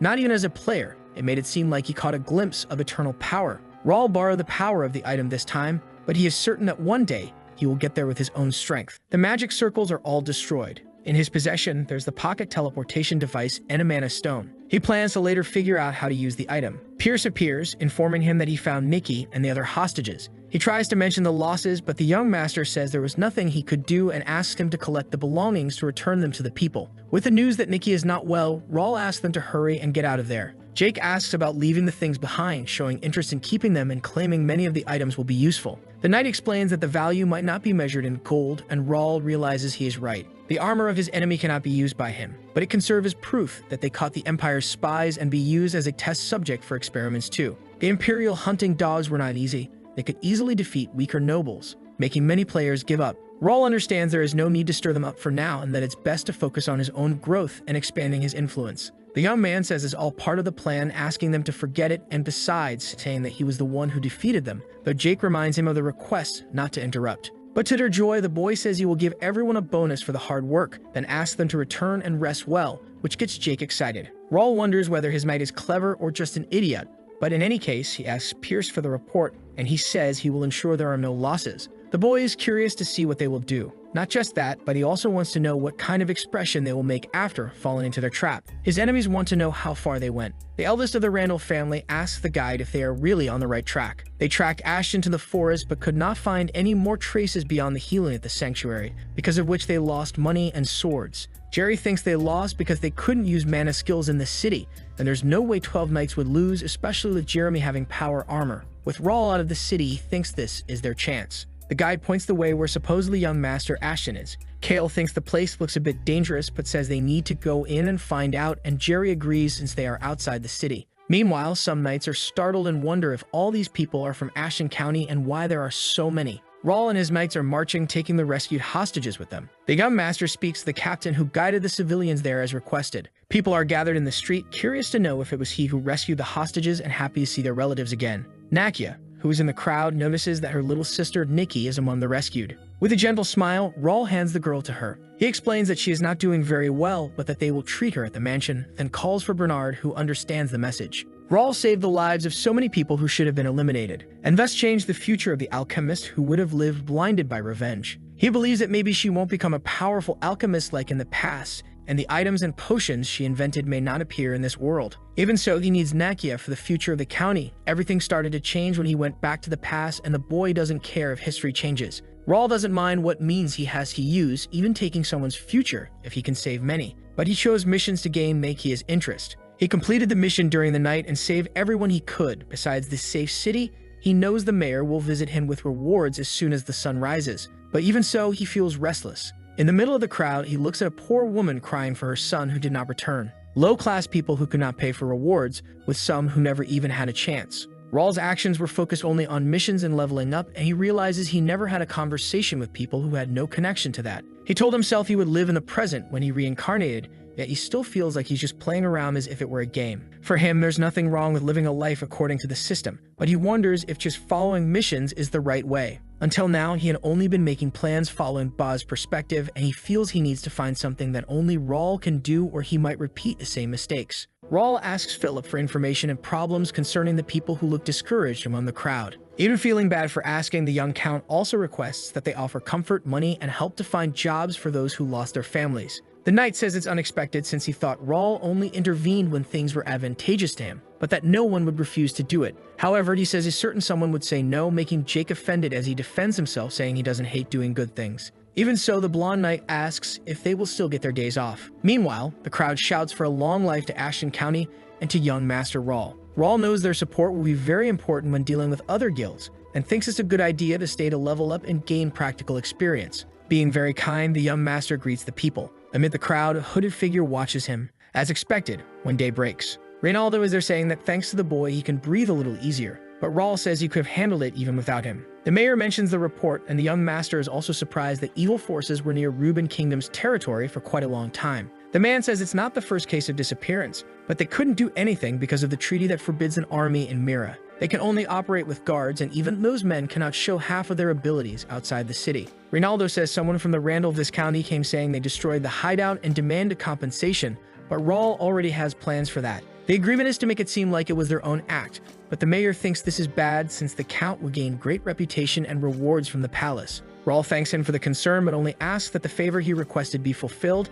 and Reynaldo thinks he is a careful person and will handle the matter. The young master simply wants to leave the Randall family to deal with the hideout, making it their job to draw the Empire's attention as well. The mayor asks what Rawl wants as a reward, something Rawl expected, and he says he only wants a favor. Rawl's interest is in the library that is in the mayor's mansion, and Reynaldo allows him to use it and even take a book if he wishes. Even so, the mayor thinks that's not enough and promises to show him the secret treasure and let him choose something as a gift. Reynaldo thinks his attitude is very generous, but Ashton doesn't understand why he is acting like that since he was supposed to be giving Rawl a reward anyway. The woman who led the boy to the library tells him to feel free to look at everything. To him, the books may seem varied, but in fact they are a wonderful treasure, because it is a library full of skill books, and upon opening one, he is asked to confirm to acquire a B-rank skill called Piercing Thunder. Just thinking that all of them are skill books makes him feel full just by looking at them. With no guarantee he will be able to come back again, Rawl intends to carefully search for the book he wants. Suddenly, he can feel a subtle light coming from one, so he decides to take a look at it. It is a study of ancient rituals, spells, and instructional methods for mental cultivation. Rawl thinks the title is too long but opens the book anyway. The skill Corcus meditation art is used to cultivate spiritual power, and during daily life, it can purify the soul by communicating with nature. An exclusive method for users of physical abilities of S grade, and so Rawl is happy to finally get his hands on it. In his past life, even with a B grade meditation art, Ba stayed at the top in the early stages, but was later overtaken due to the lack of spiritual power. When trying to acquire a path, it had been blocked by large guilds and rankers. Superpower books had worse drop rates and limited information. Information about Corcus meditation was revealed by a mage ranker who exposed that the mayors of starting cities were hiding S-grade skills, and that one could be found in Mira. As Ba got one in Ignet, a skill meant only for mages, it ended up being a useless trap for him. This time, Rawl is different. Since the effects of meditation don't stack, he believes he won't lack spiritual power and his physical skills can improve. If supported with enough spiritual power, it will be much easier to increase his proficiency too. Rawl hopes to return to the level he had in his past life before a large-scale war with the Empire begins. He believes he will truly be able to turn the world upside down and is looking forward to that day. And there he ends his search. From Reynaldo's treasure, he chose a moderate mana ring after all. He has much better things in his hometown. What remains now is the personal reorganization he has been putting off for a long time. He completed all 70 missions, needs to organize the skill books below C grade and rare grade items, and also has the 50,000 coins he received. Through the status window, he sees that all his body attributes have surpassed 65 in 1 month, and his level is 55 in hardcore mode, considering himself skilled. Superhumans called Swordmasters or Superior Psychokinetics have attributes above 90 like Ba, whose willpower and senses had reached that level. In this life, he intends to raise all of them even higher, and if the opportunity comes, he will try to be the first player to reach 100. It may seem like a dream, but he really has many opportunities as Rawl, such as having the power armor. One of the items that followed him when he reincarnated and his skill encyclopedia unlocked through missions In the case of this book, he received a mission to undo its next seal by completing 50 random skill proficiency missions. He has no idea what to do with the Regnator, and another thing is that he unlocked a new unique trait, the developer's inspecting eye. Thus, Raul understands that this must be the reason he can see information about NPCs and the flow of mana, though it was only a guess. The young master thinks that if he continues with Ba's same routine, he will cross paths with the Empire when trying to obtain fragments of dark magic stones. But he doesn't need to do that for now, since he is a player and also a citizen of the connection. Choice of scenario and mission depends solely on him. Raul is certain that he will no longer be a puppet moving according to the developer's will, even if he has to destroy it all. The next day, the young master is in his room when someone knocks at the door. Bernard informs him that Nikki has regained consciousness and that Nekia would like to see him. Raul says he will meet her. The young master is greeted as soon as he enters the room. Crying, the alchemist thanks him for what he did and says she doesn't know how to repay him, but he says it's okay, and that he needs her to become stronger until Nikki recovers. He then decides to check on her sister's condition. Very weakened, the girl thanks him for saving her. Nakia apologizes, saying her sister is very shy, but Raul says it's okay and that she's still very young. However, for him, it's a pity that she is not doing very well, and he thinks it's better to check more closely. Raul tries to look better at the girl's condition, and in her gaze he notices the reflection of a wave, which leaves him not understanding what it is. The young master is confused, wanting to know what is happening, also finding it strange that the others did not notice it. He even thinks for a moment that his eyes are playing tricks on him, but he tries to look again using the developer's inspecting eyes. And what he discovers leaves him quite shocked and unable to believe it. Raul thought she was just any ordinary child, but he is surprised to find that she possesses SF potential talent. Nikki's illness is reducing her attributes, and with her healing, Raul can't even imagine how strong she will become. Worried, Nekia calls out to him and asks what's wrong, and he tries to reassure her by saying it's nothing. But the young master knows he must try. Taking a closer look at this for Nikki, then a few days pass. Looking at some photos, Raul has everything he needs. Almost finishing what he needed to do in Mira, and everything is going well. They found more rogues and slave traders and rescued over 50 people, making the city the safest place. The construction of the guild house was completed and some members now live there. Many rescued civilians were willing to work for them, talented ones, so Raul is quite confident about that. But there is still one thing missing, and someone opens the door before he can think further. It's the alchemist Nekia, who came to meet him. Already settled in the house, he asks about Nikki's condition, and she replies that she is much better. She says it's thanks to the priests who are working hard and thanks him once again. However, despite her words, Raul knows that Nikki's condition hasn't improved at all, as it's not something that can be healed with divine power. Nakia asks if he will be leaving that day and says she still hasn't properly thanked him. Raul says he stayed longer than he should, tightening his schedule. The alchemist asks how she can help him because she thinks there must be some reason why he helped her and her sister so much. Despite her desire to help, she remembers that every noble she met was greedy and is afraid he might be the same. She doesn't want to disappoint him, but Raul says it's not what she is thinking. Raul asks her to read the papers in his hand first. Nakia takes the papers and is quite shocked by the content. It is a letter of pardon for all her past crimes and the withdrawal of all complaints made against her. The alchemist still doesn't grasp the truth of it and asks how he managed it, and smiling, Raul says that luckily, it's something solved with money. The document he handed to Nakia pardons all of her crimes, having cost a good amount of money, but for him, it doesn't compare to her value. She had suffered for 5 years because of mana restriction, a problem she thought she could never escape, but he managed to solve it so easily, being different from the others. Raul asks if she can tell him how her mana was restricted, only if she's comfortable with it, and Nakia begins saying that when she was a child, she left her city. Seeing her talent, her teacher helped her join the Alchemy Association, making her name there and specializing in the third circle at the age of 13. But then bad luck struck her suddenly with an epidemic in her hometown, and with it, she lost her family, leaving only Nikki behind when she arrived.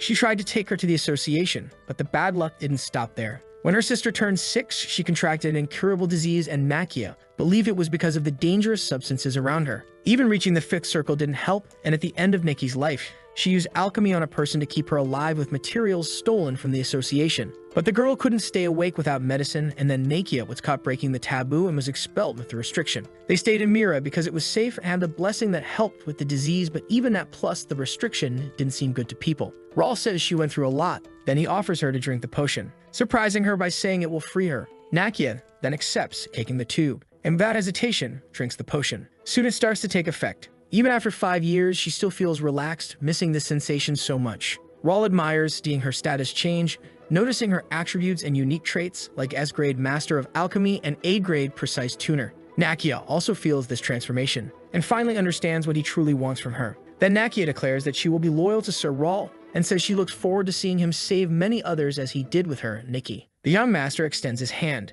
and accepts her loyalty, saying he will never forget what was said to him. Raul Ashton picks up another pile of papers from his desk and says he will hand them over to her. He says it's for Nikki's illness, manifilaria. Raul explains that a great alchemist who is no longer in this world left this behind, but there is a missing part, so more research will be necessary. He asks her to create a perfect cure using it, and this is his first order as her lord. This makes the alchemist unable to hold back her tears. Nakia promises to create a perfect cure even if it takes her entire life. That is her decision. For the rest of her life, she intends to live for him. Soon, Nakia leaves the room ready to fulfill the order. For Raul, it is still a bit strange to talk and act like this, but he understands that he needs to practice to be perfect since the place he lives is with citizens. The day was a great success, having the first guild member not given by his family, an alchemist who will leave her mark on history. He is sure that Nakia will be able to create the cure. The revelation is that the great alchemist who is no longer in this world is Nakia herself. In the past, she also fought against the disease with long-term research and created a cure, but for that, she sacrificed many people.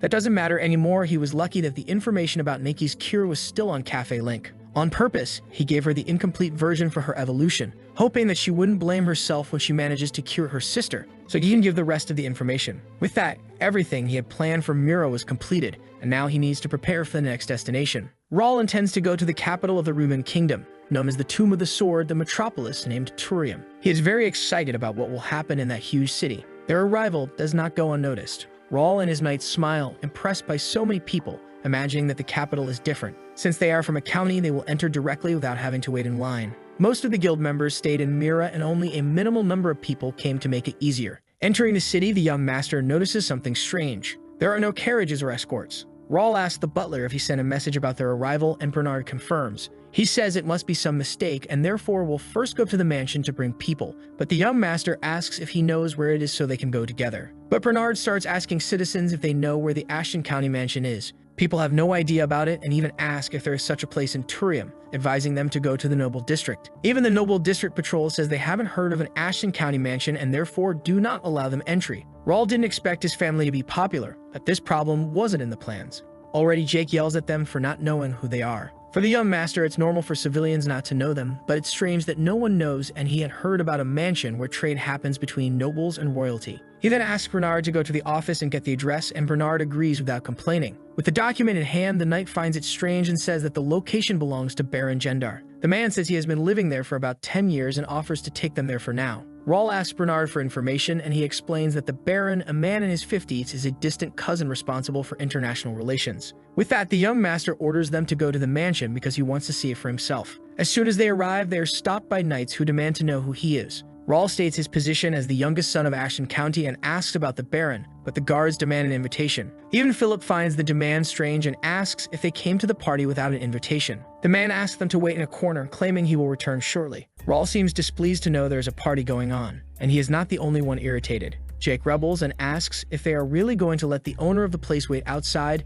demanding that Baron Gendar come out of the mansion. But this only worsens the situation and makes the knights sound the intruder alarm. Only instead of an attack, the lances fall to the ground, and the men run away like cowards. Jake is confused, trying to understand what happened for them to flee, and Raul takes advantage of it to enter. However, they are stopped once again. An armed man with a sword shouts that they are not allowed and demands to know who he is. Philip introduces himself as a knight of Ashton County and asks about the Baron, and the swordsman asks what they want with Gendar. Realizing who he is serving, the man is shocked. He apologizes and says he knew of their arrival, but it was too late, and that he will inform the Baron. Everyone finds this reception strange, trying to understand what is happening. The place is quite large, which could take some time to walk around even with a carriage. Raul's eyes focus on a specific place. It is the building that only the direct lineage of the Ashton County can use, and the young master wants to know why he is hearing music coming from there. He also notices strange people sitting in the front garden. Jake asks if there is any event today since someone mentioned a party, and a knight explains it is the Baron's son's birthday, and that parties always happen. While the blonde gets irritated by the situation, Raul observes everything carefully. Someone comes down the stairs to meet them. An elderly large man asks if he is Raul, finding him very grown up.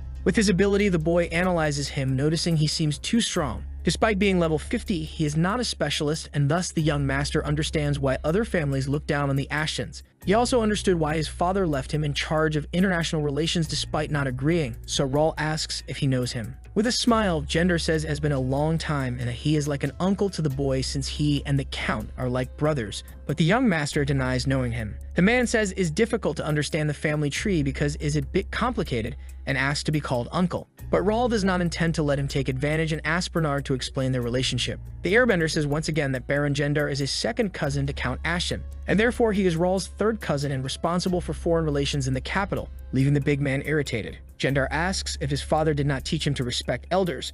Rawl asks if he is close to Melvin or just not afraid of the county. The boy asks his knight who can speak to him like that, and Philip explains that only the Count's younger brother can because of the hierarchy. Rawl speaks of the Viscount title he will receive upon reaching adulthood, as well as lands, and demands to know why a cousin he has never heard of is belittling him. The man uses the excuse of forgetting that he is now an adult and promises to respect him, but the young master only wants an explanation of what is happening there. But Gendar claims not to know what he is talking about, and this time Philip speaks about not having had an escort despite having sent many messages. As an excuse, he says he sent a carriage, but there must have been some mistake, and the knight demands to know the reason for the party in the main building. Once again, he tries to favor the situation, saying that everything is part of foreign relations and asks what a guard knows about nobility. This makes Philip irritated, but he decides to let it go for now since the young master is there, and at that moment Pierce appears with the invitation he found. Using it as evidence, Rawl says that the party does not seem to have any relation to the Ashton County and all he can see is the Gendar family crest. Frightened, he tries to say that it is a formal celebration of the Ashton County, and the boy refutes by saying that even the address is in the Baron's name.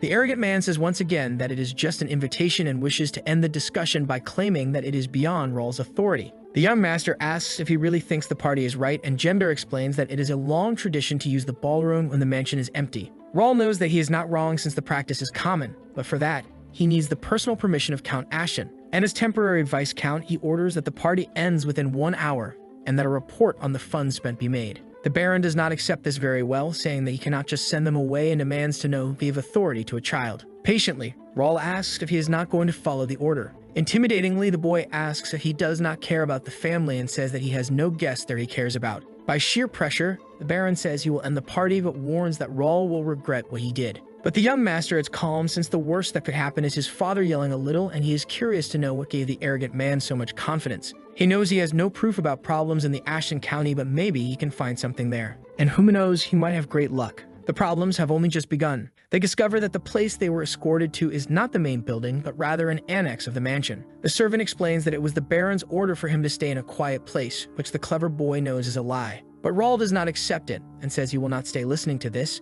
and will go to the main building, accompanied by his men. They quickly arrive at the main location. Rawl opens the doors, irritated with the whole situation. Even more so after discovering that the 3-story mansion and the office are being used by the Baron's entire family as housing. The Master Count demands an explanation, asking if it is a tradition for ministers and similar officials to occupy the Count's office, and the man says it is borrowed. But the boy does not want to talk and demands that everyone leave, warning that he will not spare anyone's head even if they are family. He also removes the title of Minister of Foreign Affairs from the Baron, leaving the man very irritated. Rawl still gives him a chance to complain as long as he comes the next day with documentation showing that he acted according to his duties. Irritated, the arrogant man says nothing. He just leaves the room, leaving Ashton and his men there. Baron Gendar also moves away from the party, and Rawl finds it the perfect moment to find the materials he needs, as he was worried they might have been discarded, but luckily, they are there. All documents related to the management and finances of the mansion were left in the office, and he believes it will be something easy. In his past life, he studied administration and worked in a trading company, and Bernard is the best specialist for mansion-related matters. Philip enters, informing about the Baron's departure with his family, and curious, the young master asks if they really left without causing trouble. The knight says it was unexpected, and that they left quietly with nothing but the essentials, but Rawl does not believe this and knows they will return. The royal guard suggests giving them more time, but the young master's advice is that it is more efficient to catch them while they underestimate them. Rawl also plans to use the place as a branch of the guild until he finds an ideal location in the capital, and because it is his thing, he will not let worms play around. Pierce informs that the Baron has other support and fears something strange might happen, but Rawl tells him not to worry and to trust the county more. Excited, Jake says to end the boring conversation and take a look around the mansion, doing only what the young master commands. Rawl warns that perhaps the next day they will need to use a bit more force, so it would be good for them to rest. Then he dismisses everyone except Bernard. The knights are dragged away by Jake, leaving the two alone. Raul simply asks the butler if he knows what he needs to look for, and he agrees, saying it is his specialty. One day passes in the capital city. Raul trains psychokinesis by levitating swords and asks to try once more. The blades meet in the air for a duel, and only one side is resistant. Bernard's swords fall to the ground. In any case, Raul says he has improved a lot and that he never imagined he would be able to handle 2 daggers like that, and the butler says he still has much to learn. It has been a month and a half since he awakened his power, and the young master finds the butler talented and hopes that the redhead becomes a multi-talented psychic. The young master suggests martial arts training, claiming it is easy and efficient to combine several skills at the beginning. The two prepare for training, but the redhead notices the presence of someone in the mansion. And this makes Raul happy, as it is something expected of a wind mage with long-range perception abilities, so he tells him to greet the guests. Bernard asks if he should bring what they prepared the night before, and the boy agrees. After all, he wants to be rewarded for the hard work. The butler thinks about how something always happens whenever the young master makes that expression and hopes is not something stupid. As always with a comment, Jake asks if Raul buried some treasure there. He does not understand why so many people are gathered there. Among the escort knights, some are demonstrating colossal vigor, and there are even soldiers outside the mansion. Jake is worried, as it seems like something their group cannot handle alone, and wonders if the young master has something in mind. Meanwhile, Gender smiles, thinking how well things are going and that his cousin took the bait very easily. He believes that all the work will be completed once Raul leaves, and he will also secure a position. Blood relatives of the Ashton County residing in the capital seem to have gathered because of what happened the previous night. Everything the Baron lost is not just his problem, since the others also used to hold banquets in the mansion using county funds. Gender knows it was a mistake to hold the party in his name and use the office, but they don't know that, and he believes Raul doesn't know what he's gotten himself into. With a malicious smile, he thinks about not understanding why the Count trusted the youngest but plans to use him very well. Raul walks majestically, and his relatives even wonder if someone with such a beautiful face is really of their lineage. They can't believe that a 15-year-old kid is troubling Baron Gendar. Another asks about him having won the fencing tournament. The young master smiles and says he unexpectedly ended up before many people, and asks if they are all there because of the matter with the Baron. It is Gender himself who responds, saying that the blood relatives are angry about his behavior, demanding apologies and that he fix what he did. Raul asks if he can assume the man is the representative of all of them, and says that as promised he will try to separate his mistakes and successes. Pointing his finger, the Baron says that the mansion has been managed by them for decades, and that it is not something to be messed up by someone they don't even know. Everyone agrees with him, denying Raul's authority and complaining about the reduction in the money sent. The young master thinks that this way he won't have time to talk about what Gender did, but that doesn't matter at the moment. Using his ocular ability, he analyzes the people, believing that things might end up more complicated than he expected. A total of 5 forces have gathered. First, the blood relatives. Second, the spies from the Imperial hunting dogs, which clearly shows the Empire is behind the conflicts on the other side of the continent.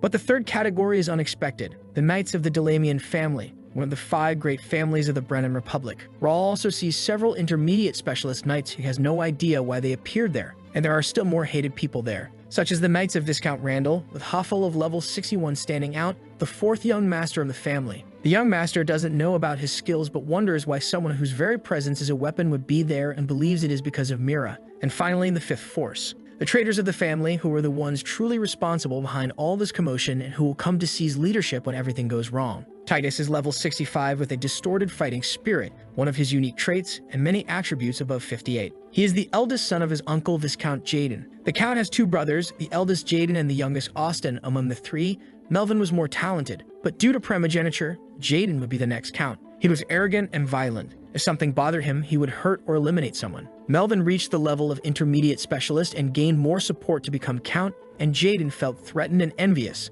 thus trying to eliminate his brother. In the end, the elder was caught in the assassination attempt and lost his privileges. Time passed, and the middle son became the Count. The elder still received the title of Viscount and a large amount of land, but he could not accept the fact that he lost the title of Count to his brother. He ended up selling his assets to a rival family, that of Marcus McNeil, and left the kingdom, abandoning his followers. All of this happened 15 years ago when Raul Ashton was born, and seeing Jaden's son there, the young master understands where Baron Gendar is involved. The people there lost nothing from what happened, so they do not hate the Viscount, they just think they have a chance to seize power. In his life as Ba, Ashton County split into multiple factions and fell, and Raul thinks maybe they made the right choice. However, that would only apply if he were not there, and for that reason, he will show each one the mistake they made. Philip also understands what is happening and realizes it is the moment to act. He makes noise, ending the enraged shouts of the crowd. Raul says he has heard enough and would like to say something, asking his 2 men to hand something over to them. Even confused, the people accept the books. It is the financial management report of the property with investigation materials and evidence about Baron Gender's actions.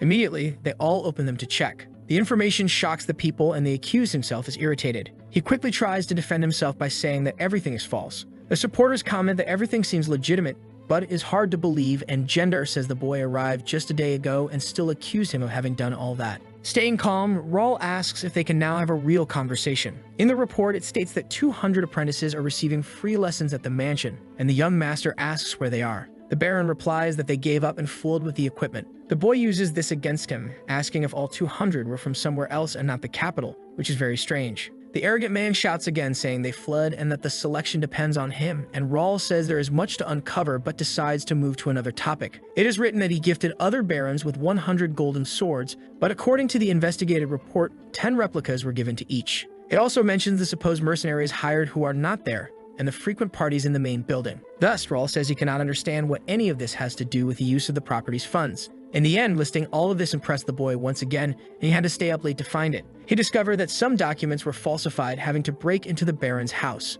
finding the true accounting book using his analysis and Pierce's observation skills. In the end, Bernard organized everything and put it into a book. Then he used the copying skill to make dozens of copies. After all, everyone there must know how much money the Baron has embezzled up to this point. Raul says that it seems more than half of the property's expenses were due to theft and asks if anyone disagrees with Gender's dismissal. The man claps, saying how impressive all this is. Arrogantly, he asks how long the boy prepared, whether it was 1 year or 2, and ultimately accuses the nephew of being a bad person. The young master is curious to know what the man is trying to do. Gender asks if anyone felt something suspicious. He claims he has never seen such an organized report in his life and that formal investigations can have 3 pages, not 30 like the one he made. The Baron points out that the boy did all that in 1 day, which doesn't make sense, and accuses Raul of having prepared it beforehand to dismiss and strip the family of power in the capital. In a way, this causes outrage and his supporters believe is a political intrigue and that Ashton is trying to save on budget. Others accuse that they will deny support to other families if Baron Gender is dismissed. The arrogant man says they must not let this happen and calls for Jackson. He hands over a list with demands for Raul to sign and be forgiven for the disrespect, and the boy asks his knight to check it. The demand is to transfer the property to them as well as the management of the mansion to be determined by the families in the capital. The third demand is to allow the use of the exclusive fencing skill of the main family to be taught to them. Finding it absurd, Jake asks if they have lost their minds to be demanding this when they were spending the money earned by knights eliminating monsters, which they didn't like, but the blonde doesn't care and refuses to give away the house, calling them all mongrels. And his attitude irritates the Baron. He asks how the knight dares insult them and draws a weapon with a sharp spear. The Ashen Guard also draws their weapons, as does the other side. A confrontation is about to form, but Raul asks for it to stop. The Baron notices that the tall and very strong-looking man did not care about the dagger he pulled to threaten. The 3 are the best knights in the Golden Bear Order, and he doesn't stand a chance. To try to save himself, he tells Raul that he was insulted, and if he doesn't execute and apologize, he will consider Raul the same. With a smile, the boy says it's not as if Sir Jake did anything wrong, and asks him to stop acting. The young master says he didn't expect this to be resolved with documents, thinking that at the very least he would be embarrassed. With no more patience, Raul grabs his legendary sword, then aims his spear at the ground, and says he believes he is a stronger person than he thought. Raul accuses him of knowing that he would never sign the document demanding a bunch of crap, then asks him to say what he really wants. But the Baron trembles in fear because he heard that the youngest son was the weakest and talentless, but now realizes he can no longer retreat. As an attempt to seem strong, the arrogant man says there's no point in the boy trying to lie because he won't leave without signing. His supporters already have their swords drawn, ready for whatever comes. This gives Gender more strength, who tells the boy to think carefully. However, Raul maintains his smile and asks if he really wants to continue with this. Despite being young, he fears no harm even when faced with 5 groups threatening him. The boy says that the Baron's actions are the same as declaring war against the county. People start switching sides and tell Gender that this was not what they agreed on and that he's crazy if he plans to declare war against the county. But the man says it's too late and that they are all in the same boat, asking if they really think the Count will forgive them. Raul interrupts them and asks what the Baron intends to do since he will not sign the document. Thinking he is still in control, he replies that hundreds of knights and guards will attack the boy when he gives the order. In any case, the arrogant man prepared a secret weapon just in case, one that even the Golden Bears will not be able to handle. But as the young Count expected, some are only watching, so there's nothing stopping him. Smiling, Raul points his sword and asks what he intends to do. This impresses Gendar, seeing how confident he is, as he thought he could threaten him with the armed soldiers. After all, the important weapon is the last resort, and if used, it will cause a war. But with no alternative, he intends to use it. It would have been easier for the Baron if the boy were as weak as the rumors said. With the badge, he says that because he was insulted with the documents and disrespected in front of everyone, he will seek justice. Then the Baron requests a proof of lineage. Rahl is confused because this is a duel that can only be used once in a lifetime. People comment on him using the only way to fight against his superiors here, even with his own nephew. Staying calm, Rahl asks if he is serious and why he should accept such a request. But the man says is better than having authority taken by force. The young master says then he will have the honor of taking the nephew's authority through an honorable duel. The Baron asks him to decide, but if he refuses, he will have to use force. But Rahl doesn't worry much since he knows his uncle already knows the answer even while acting strong. He asks what the conditions are since he believes it will not be the old man who will duel. Gender's suggestion is 3 on each side with one-on-one duels and the last one standing wins, and because it's a proof of lineage, he must choose 3 from his side. It is Philip who steps forward, saying it's unfair since on Ashton's side there's only Rahl, and the Baron says that the others, if they think Rahl is right, can side with him. The knight tries to argue, but Rahl silences him and wants to know about the bet, saying he will sign the document if he loses. Gendar tries to say he has nothing to offer, but the young master reminds him that it has to be a fair bet. Then the boy says that if he wins, he will take for himself all the houses of the families that signed the document, and he also says that if they don't agree, there will be no duel. The Baron thinks that doing this will make the families turn against him, but it's not bad for him who only needs the document signed by the mansion. Gendar then agrees, asking if he really accepts the duel, and Philip still tries to remind his master that there are other ways. Although his Meg is right, the boy decided to accept and even receive a mission for it, so he will not back down. Rahl asks his knight if he thinks he will lose, but Philip says she is worried that unexpected situations might occur. Through the guild chat, the boy says they can interfere if there's any problem since he knows they will not accept the result anyway. In the end, Rahl accepts the duel and asks about the judge since he doesn't want the man to act irrationally after the defeat, and the Baron says he has a special guest. From the crowd, he looks at someone specific, asking if he accepts, and with a smile, the young man cannot deny. Just like the young master, the other families want to know who the young man is. Gendar introduces him as someone known for his sword and personality in the capital, under the codename the Rising Star of the Reuben Kingdom. This is Hafel Randall, the Viscount's 4th son. His presence causes a small commotion. He asks people to calm down, saying he is there because he was invited and only came to greet Rahl, not expecting the party to turn into a funeral. In any case, the young master believes he will be a fair judge, and with a smile, the Viscount agrees. They organize themselves so that the duel can take place with the representatives present, and everything is as Rahl expected. No one wanted to stand by his side, which he sees as an advantage by not having to decide which trash is decent or not.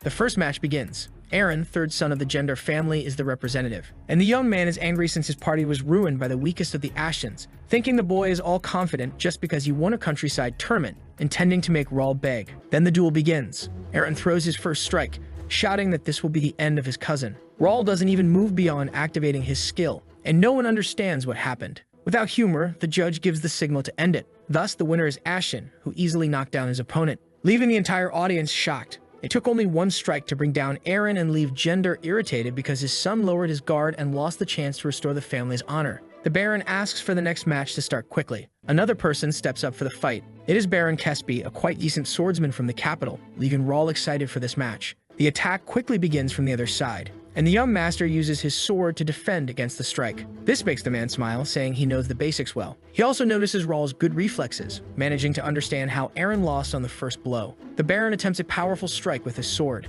knowing it's not something he would normally use against a child 20 years younger than him, but he has too much at stake. Thus, against Rahl, he uses the Bear Strike. Everything lights up with powerful energy, preventing others from seeing what's happening. But not everything is as the swordsman expected, because Rahl Ashton blocked his powerful Bear Strike. The battle continues fiercely, with neither side giving up. The young master wonders what the Baron is thinking, using a clumsy imitation of a family art in which Rahl holds the advantage. The swordsman was really surprised that the technique didn't work, realizing the obvious reason. So he tries something else, attacking the young Ashton with all his strength, with another art learned in the capital, and the young master notices that at least this one was a bit better. People celebrate, believing in the defeat of a child without real combat experience. For Rahl, they are a bunch of losers with inferiority complexes who left their hometowns to stay in the capital. There are also relatives who possess strength beyond swordsmanship and came with bigger dreams, but they are not here. His sword begins to glow with a golden light, and he unleashes a strike against his enemy. Rahl says that honestly it's a shame because if he had gone deeper into the family art instead of mixing everything,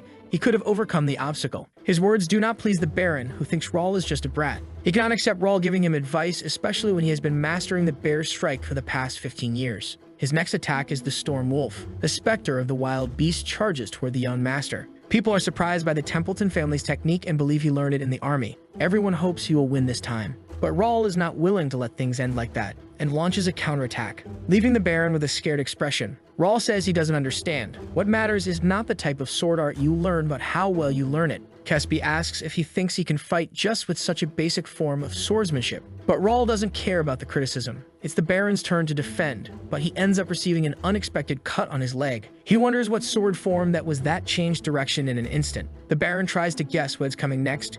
If it's the 5th form of Bear Strike, Smoothing and Piercing, but it's the 8th form, Horizontal Slash. He tries to guess if the next is the 3rd, Spin and Pierce, or the 6th form, Vertical Cut. It's impossible to tell because Raul is switching sword forms so fast that he can't react. Another strike is delivered. Kespi wonders if it's possible to link so many sword forms together like that. Sword arts are paths that combine basic styles with cuts and thrusts, which is easy to see among these forms. Thus, when using swordsmanship, it's common to change them by linking various techniques. But Raul's connection is happening many times very fast and so perfectly that it becomes difficult to predict. Thus, the Baron wonders if this is the difference in talent between them. Another strike is launched against him, which he defends. However, Raul is more skilled and knocks his sword to the ground. Not even the Baron can believe what just happened. The young master asks him if just the standard sword combination is enough and if the family arts are not that good. Kespi trembles with fear, calling the boy a monster. With that level of visual precision, reaction speed, and judgment, sword arts are not important. And the Baron, who expected victory, falls to the ground defeated. Thus, Raul becomes the champion of the second round. This scares his enemies who think the situation is getting strange, especially after hearing rumors that he hadn't learned proper swordsmanship. Jember asks them not to worry because he is just a boy at the sword user level relying on the last fighter. And this encourages everyone thinking of the person they believe will bring them victory. Yahello asks for the 3rd representative to step forward. For Randall, it is amusing to watch the Ashtons attack each other, although he wanted Raul to lose. Whoever wins has nothing to do with him. The 3rd one steps forward, happy that it is finally his turn. The judge wonders if the man's name is Dave, Gender's eldest son, whom he heard has surpassed his obstacle. For him, it doesn't matter, he just wishes the boy would suffer a lot until the end. Then the 3rd match begins, and it is everyone's wish that Dave destroys Raul. Even the young master notices that this time they are giving it their all. Gender's eldest warns him to give up the match while he is still being nice. Otherwise, he will cut off all his limbs with his sword. Raul observes the blade filled with such pure mana, which is expected from Dave. After all, specialists are indeed different. The young master tells him to stop saying nonsense and come fight. The younger Gender obeys, saying he will give him everything he asked for. Going on the attack, he tells the boy not to regret it later. But Raul is not playing around either, and prepares to face him. With his sword charged with mana, the attack he delivers forces Dave to defend. The man says he's just as good at fighting as he is at making noise. His physical enhancement is really good. This makes Raul wonder how long the effect will last. His eyes are closely observing his opponent. Looking at the sword, he notices the mana disappearing and, as he thought, doesn't last long. Dave continues his strikes and asks if the boy is just going to keep blocking. Another attack is directed at Raul, who defends with his sword. However, this one was more powerful, cracking the blade, a consequence of mana colliding between an intermediate user and a specialist. But as he thought, it is not a true mana blade, and now that he has seen everything, he wants to end it quickly. Raul disappears from Dave's field of vision. Suddenly, the boy appears at his side, accusing him of being a false specialist and a dog of the Empire. This irritates the man, who says it's a lot of arrogance on his part, raising his sword for a fatal strike. But Raul stays on defense without fearing the danger, having his weapon's blade broken by the strike. The light coming from the sword blinds his opponent, and Raul takes advantage of this moment to punch him, delivering a strong punch to Dave, who didn't even expect it. The blow leaves the Baron's hair unbalanced, which makes it the perfect moment for the young Count to deliver the coup de grace, wishing him to rest in peace. Raul punches his cousin right in the middle of the face. With the strong impact, he is thrown far away. Dave even has his nose broken, with his vital fluid gushing out. Wiping his hands after the job is done, Raul calls for the judge, while everyone else looks at the fallen man. Even against his will, Yahello declares the young Ashton the winner. The boy walks toward his companions while the enemy side stares at him. He laments the loss of the sword he likes so much, and his knights congratulate him on a job well done. Raul asks Philip to arrest Dave when everything is over because he believes he has the Empire's stigma on his body. The knight agrees and says he also noticed that his movements seem unusual, and Pierce informs that he brought an extra sword. He takes the sword from his archer and asks what he should do at that moment. Gendar cannot believe that it is his son lying there because even though he had broken the rules, he was still a sword specialist. Soon he accuses the young master of being a fraud and having done something as the boy expected. He wants to cancel the duel, not accepting the result. The Baron knows that everything is useless. His plans are already ruined. Gendar still tries to hold on to the documents, as it is the only way to stay close to Jaden or the Randall family. He then shouts for them to seize the documents. The others obey his order. With everything at stake, there is no turning back. But all of this was already expected by the young count, and the order is to play the same game. However,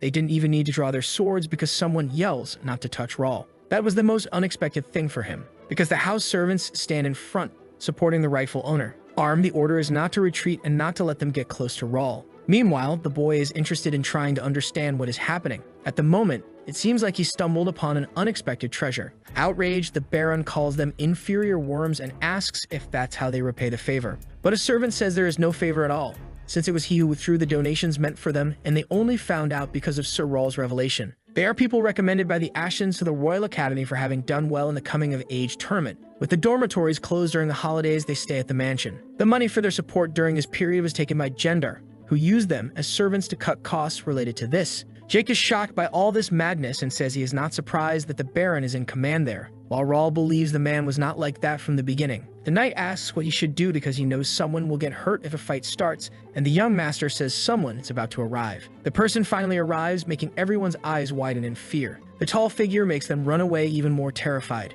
Nobody really understands what is happening yet.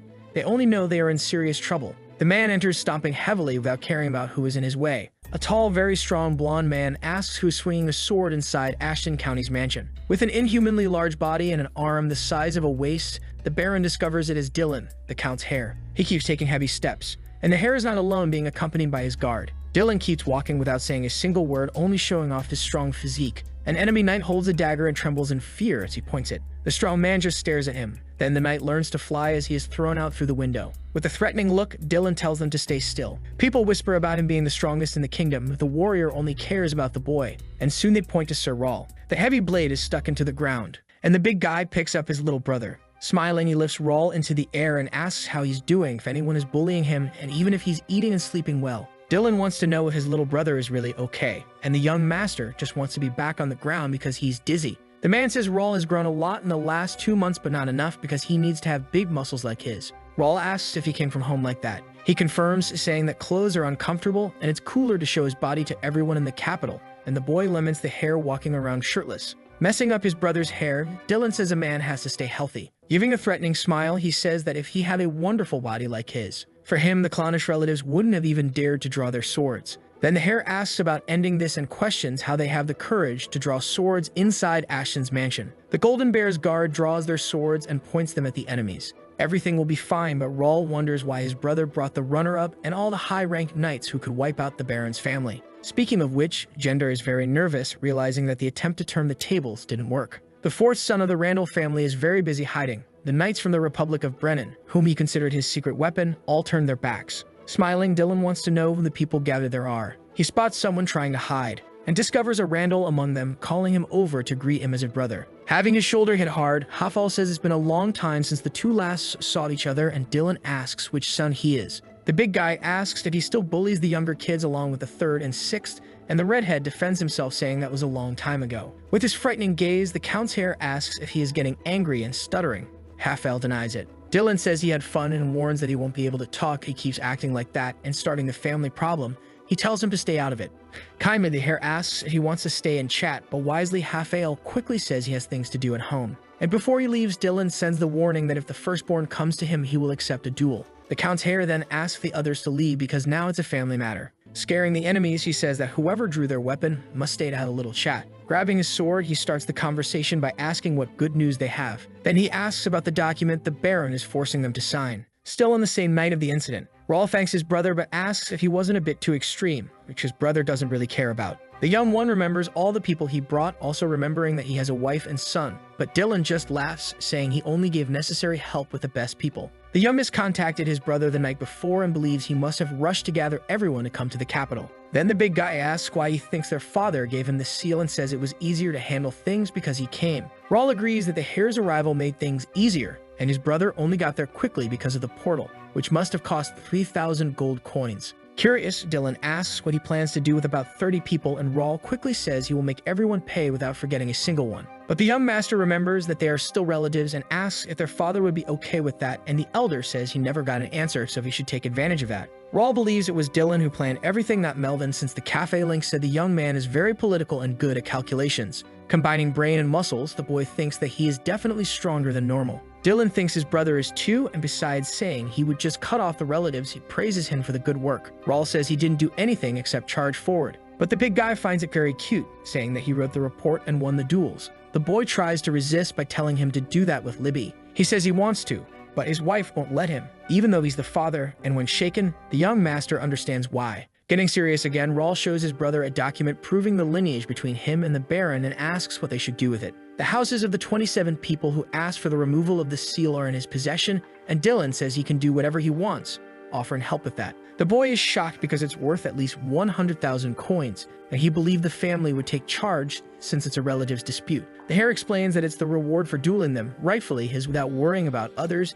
and even gives the tip that a man needs to be confident. And he still says that he is an Ashton and handing over the documents. He says the little brother deserves it. Rawl promises to try to be a more confident man and asks if he can ask for a favor. The gun master asks him to take care of things this time, and regarding the Baron's house, he will use it because he understands that its value depends on the person. Dylan agrees to take care of everything and promises to teach him something as a reward, warning him to meet him in the field the next morning. Tearing his shirt, the hare says the reward is teaching him how to have those perfect muscles. He asks if the little brother is excited and eager to learn, and scared, the boy pretends he is. The hare says it's obvious he is, and that their father and Lawrence are curious too, but he will only teach Rawl, which makes Rawl curious. However, he spent an entire hellish month with his brother and swore never to train with him again. Finally, the academy admission day arrived, and Bernard says goodbye, asking his young master to stay safe. He wishes him great results on the placement exam, and Rawl says he will take it easy, seeing no need to go all out against children. Dylan asks if he's really going to take it easy, and confirming, the boy asks if there's any need to give his all.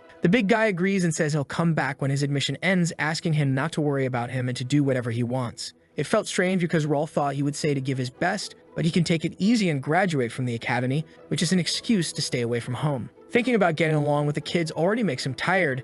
The young master just wants to go calmly. The trip proceeds peacefully with his escort. The place is very large, and he is not the only one wanting to join it. Rawl comments that he didn't expect so many people, and Dylan explains that it's a special day and that those who delayed their admissions are here now. The youngest remembers not having any information in the cafe link, having made a list of who was expected this year, and believes something must have happened there. But he's not expecting to have a life inside the academy, so he shouldn't care. Gerald Rubin, Dalton Templeton, Caleb Randall, and Rawl Ashton are among those admitted to the place. The boy tells Philip that he informed him there would be no lineage from warrior families, but even the prince is there, and the knight explains that there had been no news since Mira. And he realizes that he didn't receive any news because he spent a month training with his brother, so the boy asks Dylan what's going on. The hare says he'll find out soon, and that he can take it easy during the exams, congratulating him on his admission. But Rawl realizes something is wrong, though he can only find out by entering. The students walk around the academy grounds. The young master asks his knights to split up and gather information, especially about the testing center. All of this is a drag because he was expecting weak opponents,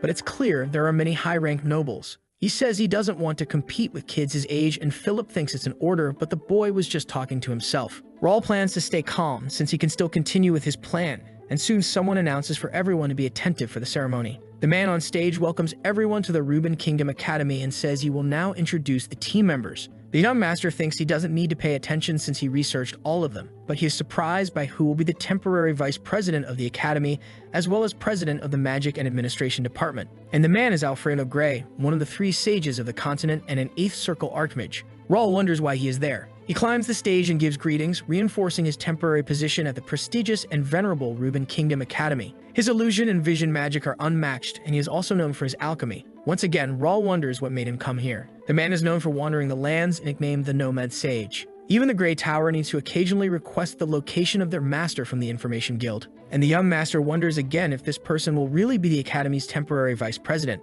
This is different from what he expected, as he was supposed to appear only after alliances were formed. Meanwhile, the man explains the inclusion of vision magic. The president continues, speaking about the curriculum change with the update of materials, asking students to pay attention to the shared items. Rawl believes everything is still at the same level. He was already planning to take it easy, but Spence also mentions a reward for those who stand out. This last statement catches the boy's attention, who thought the test was only to divide the classes. The sword department has classes S, A, B, C, and D, and only 60 enter the first class, so for him it will be easy. The hard part is deciding whether to give his best. Not to mention that he doesn't even know what the reward is, but Jake appears saying the prize doesn't seem anything special. There are advantages like access to the library, personal magic training, and a solo item from the Academy's workshop. Thus, Raul decides he needs to finish first and cannot give up. The classes only serve to increase the mastery of abilities, and he enrolled to find someone important from outside his homeland. Because of the new subject, even if fake, each defeated monster increases experience, and if it's free, he has nothing to worry about. And with the library's reward, he can take missions and obtain hidden skill books. With the right information, the floors are divided by academic year. By winning this prize, he saves a lot of time as long as he can stay in first place. The test will begin soon, and the freshmen are asked to gather in the square. There are boys and girls from all over and all ages scattered around the place, waiting for a chance at a good spot. Someone calls out to Raul, who turns around to see who it is. A red-haired boy asks if he is the Ashen Boy. By the hair, he already knows he's a Randall, so the young master asks who he is. Raul also says he looks more like a child, which makes the redhead say he is as arrogant as the rumors claim. Out of patience, Ashton turns his back, saying he doesn't even know who he is and is too busy. The Randall tries to touch the young lord, but is stopped by his personal guard. Without knowing which family he is from, Jake says it's better for him to stop. The boy demands he get out of his way, but his guard advises him not to cause a scene with so many people watching, which he reluctantly agrees to. He says Ashen children give him the creeps, and after a long string of insults, he threatens to put Raul in his place. The young master doesn't even care, while his royal guard is ready to defend him. The freshmen organize themselves into lines.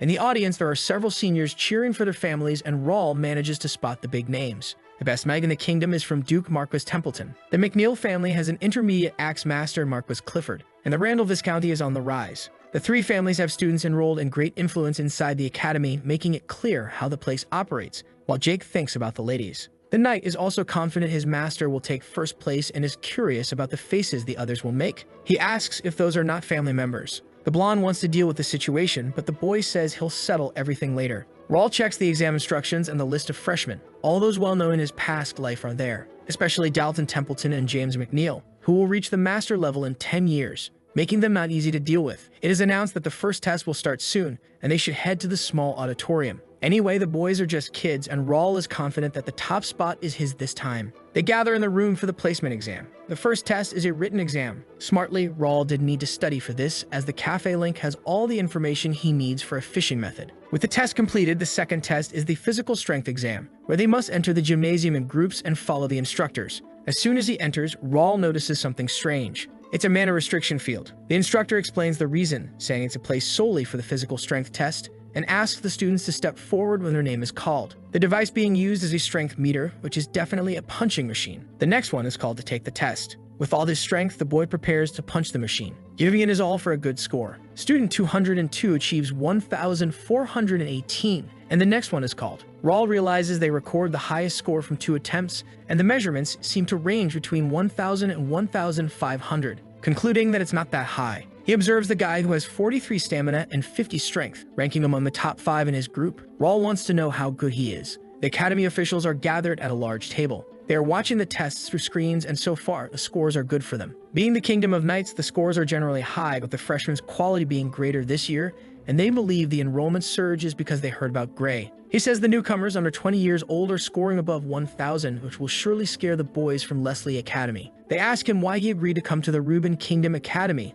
and the mage replies that he wanted to personally see how his new magic circle works. Laughing to lighten the mood, he says it makes it seem like he's going to use the students as guinea pigs, but the others are grateful, even more so because he's sponsoring. Adolfo says he is happy he came, especially because of students from warrior families, and another man says that's why everyone is here for one specific boy. Next up is the 13th son of the Randall family. McKinney introduces the boy Caleb and says the Lord himself trained him, given his exceptional talent. The man says it was the boy himself who asked to enroll in the academy, which makes the others anxious to see him in action. Caleb prepares to punch the equipment, hitting it with all his strength, and surprising everyone with his score of 3,005, which makes everyone notice how exceptional he is, understanding why Viscount Randall favors him so much. They still have a long way to go to catch up to him, but the next one also seems interesting. It's James McNeil, direct grandson of the current Lord Clifford, whom the Chivalry Order wants due to his talent being above the Academy's level. The young man starts his test very quickly. He punches the equipment with all his strength. McNeil strikes twice, The first score is 3,500 and the second is 3,612,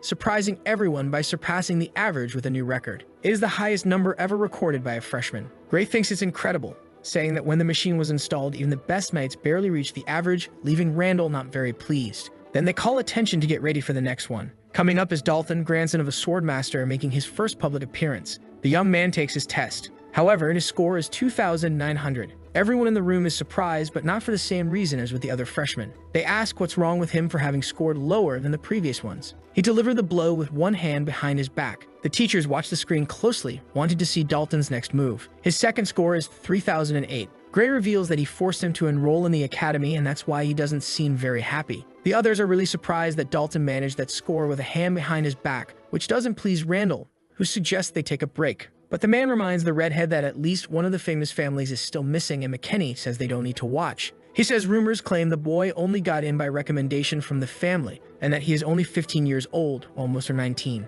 Randall mentions students who drop out of graduation to seek experience in the academy, which is a pity, and then a laugh startles them. Dylan had been quietly there the whole time. This enrages McKinney, while Gray remembers talking to him, describing him as a well-mannered and persuasive person, different from his appearance. The hair says is an honor, and the vice president smiles, saying it's hard to forget someone with that incredible body and face. Adolfo says he's curious to know the reason for the laugh and asks the young man to tell him. Dylan says it was funny to see all the old men talking, and he doesn't miss the chance to provoke Randall using his own words about it being a pity. The big guy defends his brother, who was accused of coming only for experience, and the redhead shouts that there are no graduates before the age of 20. The two men enter into a heated argument, with Dylan defending his brother to be the first, and McKinney wanting to prove otherwise. To be honest, even the blonde is curious to know what Raul intends. Outraged, Randall says that only talking and no action is typical of the Ashtons, and Gray tries to smooth things over to avoid embarrassing the guests. Suddenly, they are surprised by what they see and ask who the boy is. The focus is on young Raul. They say his face seems to be glowing, doubting he's even Dylan's brother, and the big guy says his little brother is the jewel of the family. Besides asking about the family's singles, they also forgive the boy's lack of sword skills.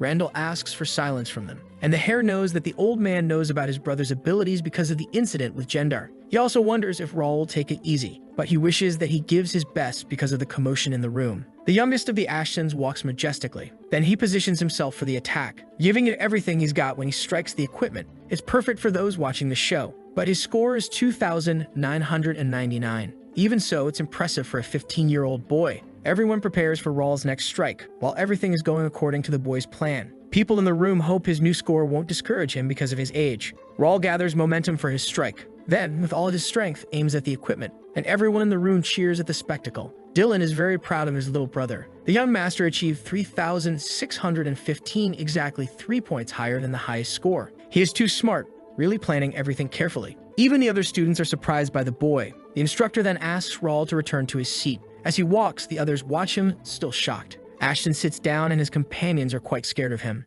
At the window, he finds out that the highest score from the first test was 2,820, and that there was no change for the second. He looks for the other test scores, staying attentive and making sure to record all scores, which will be sorted by those who scored above 2,500. Finally, this test ends, and during that time, Raul noticed something. Upon reaching the specialist level, his physical strength increased, and along with Dylan's training, his strength attribute rose to 68, so he had to maintain the same average as the other freshmen. That's why he had to gather information, so he pretended he had given his best. Raul used psychokinesis to reduce the impact when he punched. He also used the game system's calculator to make sure he did it correctly. He doesn't know if he needed to do all this, but the real threat is unknown and he must hide as much as possible. Raul will keep doing this until players start appearing because his powers are something people would find strange. As Crash, he showed his power as a rank 1. As a result, guilds analyzed his abilities and hunted him down. He had to flee several times and eventually lost his life. That's why he is determined not to make the same mistakes, hiding and eliminating the others, now becoming the hunter. The instructor shouts that the first test is almost finished and asks everyone to prepare for the next one. Raul checks his attributes before the test ends, and all are above 58, with his level being 55 going to 56. The next test is the obstacle course, mainly using strength and agility, so he has to control himself. The young master hopes that Dalton and James will do their best this time. It's a blessing to be a descendant of the Duke Marquis Swordmaster, but it comes with a great amount of responsibility. The Duke never forced his sons to learn the way of the sword, but they wanted to maintain the #1 title, while Dalton was forced to be the best. And he became better than most people his age, which stressed him out a lot due to his more rebellious personality, accepting the academy as an escape. Meanwhile, the young swordsman complains about the test because he would rather be sleeping at home and tries to understand why everyone is talking loudly. On the scoreboard, he sees Raul in first place and James in second, which surprises him. He defeated McNeil every time, but he was the best he faced, and now there seems to be someone even above that. The instructor calls them to move to the location of the next test and asks them to line up. Dalton remains curious about Raul and tries to remember where he has seen him before. He finally finds the boy and asks if it's really him. Ashton stops, confused, and asks who he is. Dalton introduces himself to him, and Raul remembers seeing a golden sparkle in his eyes, and although finding the boy handsome, thinks he's not at his level. The young master says if it's nothing, he will take his leave, but the swordsman asks him to wait. It's been a long time since he was rejected, and Dalton doubts the blonde really knows who he is, since people usually talk when they know. This makes the swordsman even more curious. He wonders what kind of expression Raul will make when he loses to him in the test. The next test begins in an open field. For the young master, it's something simple, since they are going to check how fast he can be running through obstacles. The problem is that they have to run in a full steel armor set, and there are some traps placed along the course. The disqualifications start right away, which scares the freshmen. They were all low-ranked students, but 100 have already failed the test, which Raul believes has something behind it, and others comment that the vice president changed something in the tests.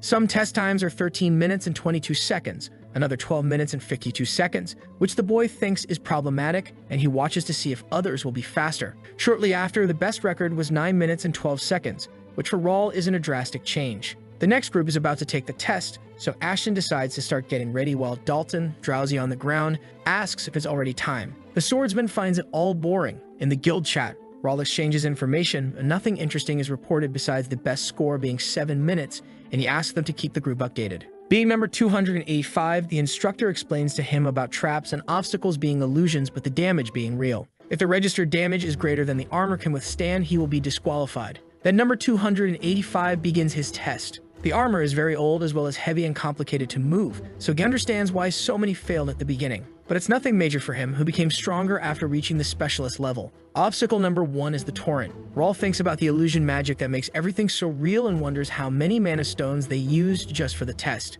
While he jumps, he considers it all a waste. Obstacle number 2 are traps in the forest. Raul runs, trying not to lose his rhythm, but ends up stepping on a trap. This triggers very sharp arrows flying toward him. He immediately notices them. He also escapes another trap, and yet another one where he uses his sword to defend against daggers, and at that moment, he thinks about checking the others' times. The boy opens his guild chat window while still dealing with the weapons. After finishing, Raul puts his sword back in place. However, something else is coming toward him, but he manages to handle it well. While James and Dalton are going very fast, likely finishing the tests in about 5 minutes. Caleb is also moving quickly, though not at the same level as the other two, and the young master notices they are relaxed just by the way they are moving. In the end, Raul asks them to monitor them separately and to send updates about James and Dalton's progress. The young master is surprised by what is ahead of him, a suspension bridge and a hill along the cannons, which will make things annoying for him. But that won't stop him, because Raul Ashton is there to be the best. The boy runs across the wooden bridge. In his hand, his sword is ready for defense. He needs to maintain this speed, but notices a strong wind. Thus, the bridge starts swaying, making him lose balance. Soon the cannons start firing. Fireballs are flying in all directions. And if he does nothing, Raul could fall. The boy is ready to defend himself. It would be easier if he used his mana blade, but he can't reveal that yet. What he is doing needs to be enough for his survival, and he manages to escape with only one thing left. The cave part of the course needs to be completed to finish. The traps there will be harder to dodge and therefore more dangerous, but he understands he can't stop there. After all, there's always a way. Sharp arrows are fired. Luckily, James protects himself with his shield. For him, it's becoming so irritating that he wonders what he's even doing there. Having to enter an academy at this age is already a pain, and now he has to deal with these inferiors. He has already won a tournament against 20-year-olds and has experience as a capital guard. For him, this is a waste, as he will soon be a knight. James would never have come if not for direct orders from his lord, and he even remembers the Dalton kids. The redhead also remembers the Ashen boy and finds it all so irritating and fears losing first place to them, trembling at the thought of complete failure. His question is when the cave will end while he sees the light at the end. Whatever it is, he walks toward it. The arrows split into 2, and James dodges them, quite irritated. His completion time for the test was 5 minutes and 15 seconds, leaving the others surprised and making him think he's the winner. The redhead is sure he will take the top spot, but everyone points at the screen. He looks at the screen with a mixture of surprise and irritation. Dalton placed first, completing the test in 4 minutes and 58 seconds. This makes him think it's impossible, aware that he couldn't do it, even if the course were in a straight line. As for the swordsman, he only thinks that he's finally warmed up. While James is angry that his plans are ruined, the others are impressed that Dalton isn't even tired. The boy only wants to know where Raul is, leaving the redhead even more shocked and surprised that he wants to know about the Ashen boy. After all, he knows that the swordsman never cared even when dueling against him, which increases his doubts about what he wants with the boy. But he doesn't want to bother with it, and believes the 15-year-old boy, who isn't even a specialist, is incapable of beating his score, and once again they point at the screen.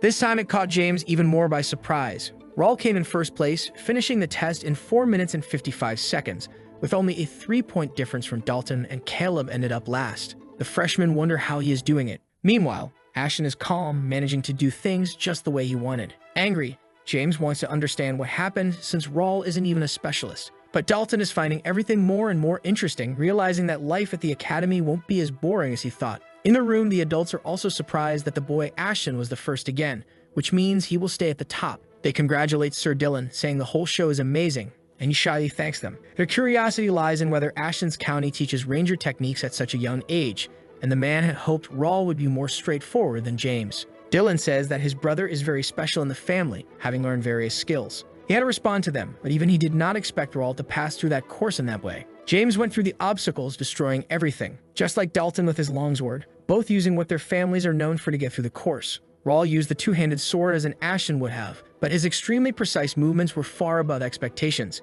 However, he did not activate a single trap while passing through the cave with movements that would be impossible for anyone other than an experienced rogue or ranger. Dylan also noticed that he did not even use the mana blade, realizing that Raul was hiding that he is a specialist with ranger skills. The hare concludes that they are going to talk with fists because of that lie. Still, he is very proud of his little brother. The second test was completed, and the academy placement exam was finalized. After the long tests were over, Raul's family members congratulated him on his victory, and then he went to the carriage to avoid more attention. In the end, the boy was very tired, having gone through all the trouble to hold back, hoping the others believed it. Everything is fine for now, and he feels he just needs to rest a little. Slowly, he starts to close his eyes. From the darkness, a voice is heard. With the girl in his arms, Ba screams, asking why they did this. Smiling hand Gilju says that he is acting like he lost his family, but tells him to let it go since she was just an orphan. The man says he kindly asked him to join the guild, and if he had listened, nothing would have happened because even being rank 1, he would not have defeated them all. Ba looks irritated, and the leader asks why he is glaring at them for having eliminated just a random NPC, saying the person was nothing awakened something in him because the woman meant everything to him. They met during the main quest, and she had been his guide ever since.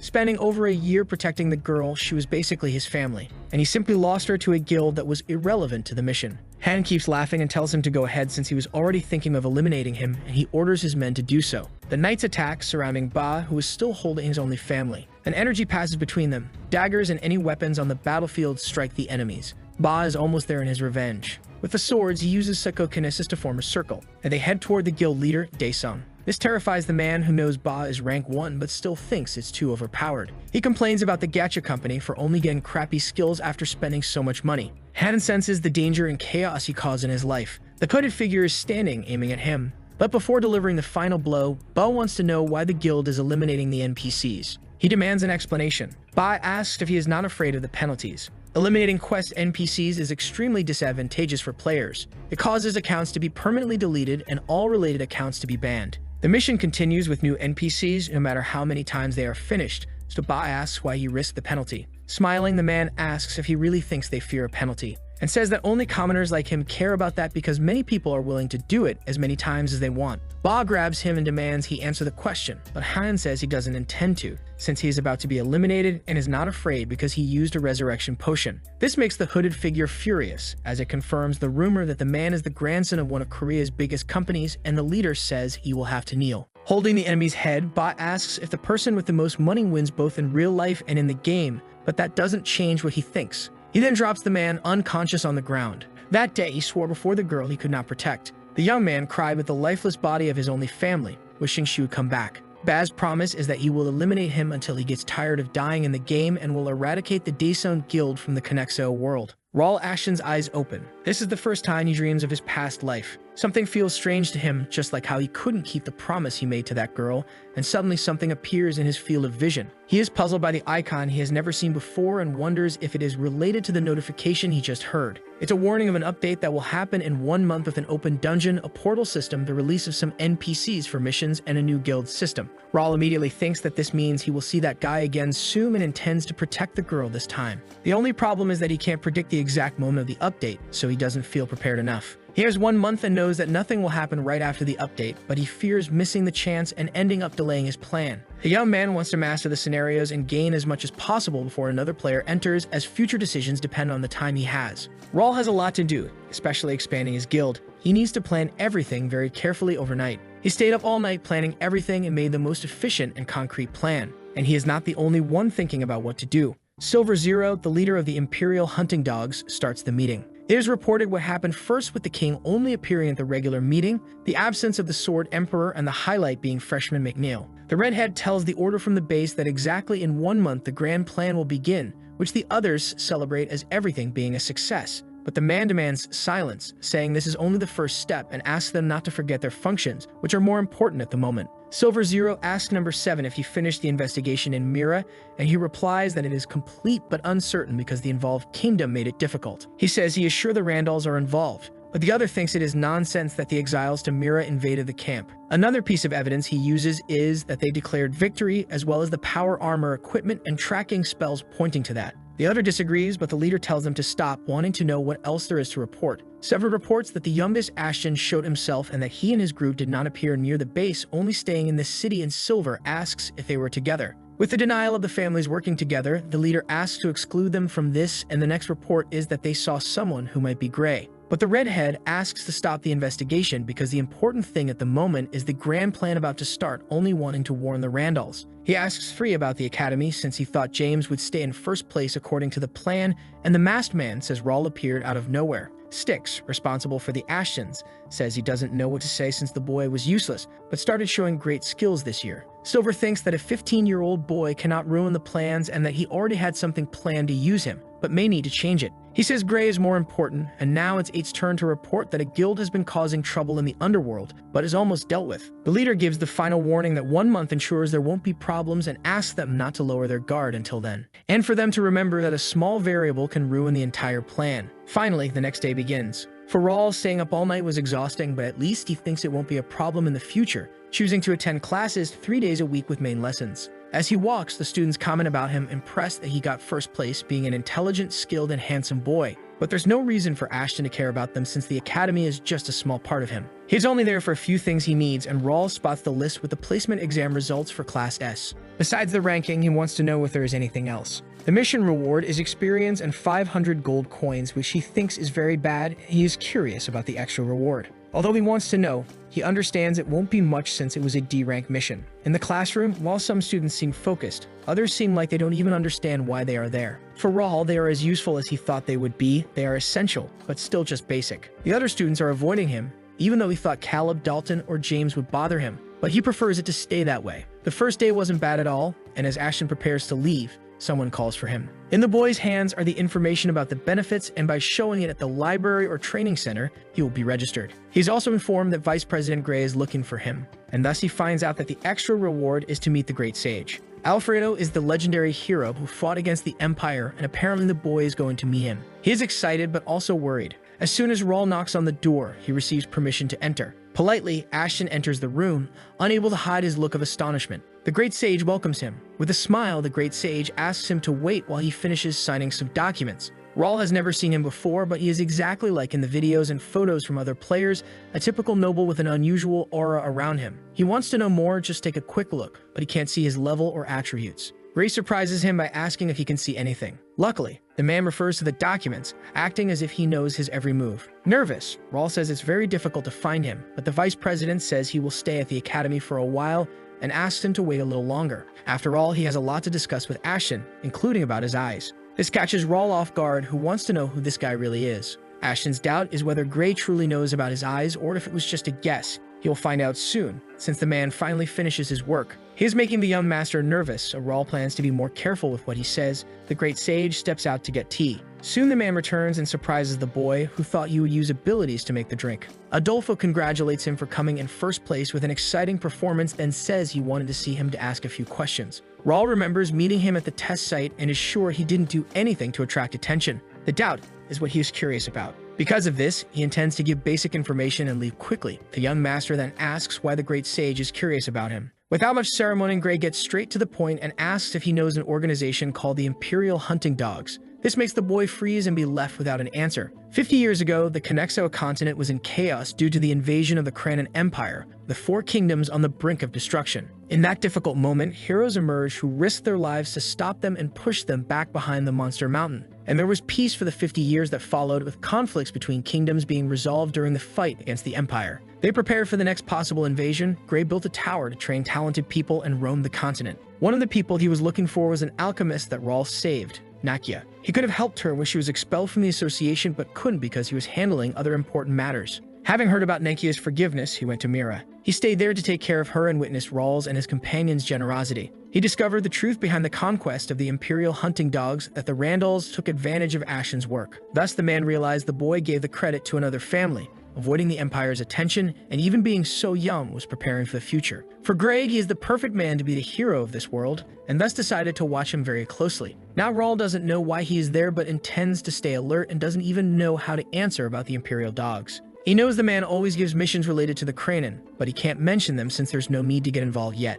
The Great Sage says he is being cautious and that if someone else asked about it, he should stay silent because it is too dangerous for him to handle. He says he has been observing him since Mura when he handled the conflicts very well and that the Randalls will have serious difficulties. Rawl is surprised, wanting to know how the man has all this information and worries that if the Viscounts find out, he will have problems. But Gray assures him that he will not tell anyone because he made a good choice in staying silent, so Ashton wants to know how much he knows and why he will stay quiet. Drinking his tea, the vice president asks if he knows why the Kranan Empire is dangerous, and the boy replies if it's because of their military power. Although he is right, the man asks him to go further and questions if he thinks their lands and people surpass those of the other kingdoms. Despite the large amount of land, most of it is desolate and their population is almost the same due to the harsh climate. Then the man says that their way of being a threat lies in information because the kingdoms are exposed and know very little about their enemies. The only way to get there is through rifts, and a wall was built near the entrance with armies stationed there to prevent an invasion. But the Empire manages to send spies, gaining an advantage, and if they invade now, they will do so knowing they have a good chance of winning.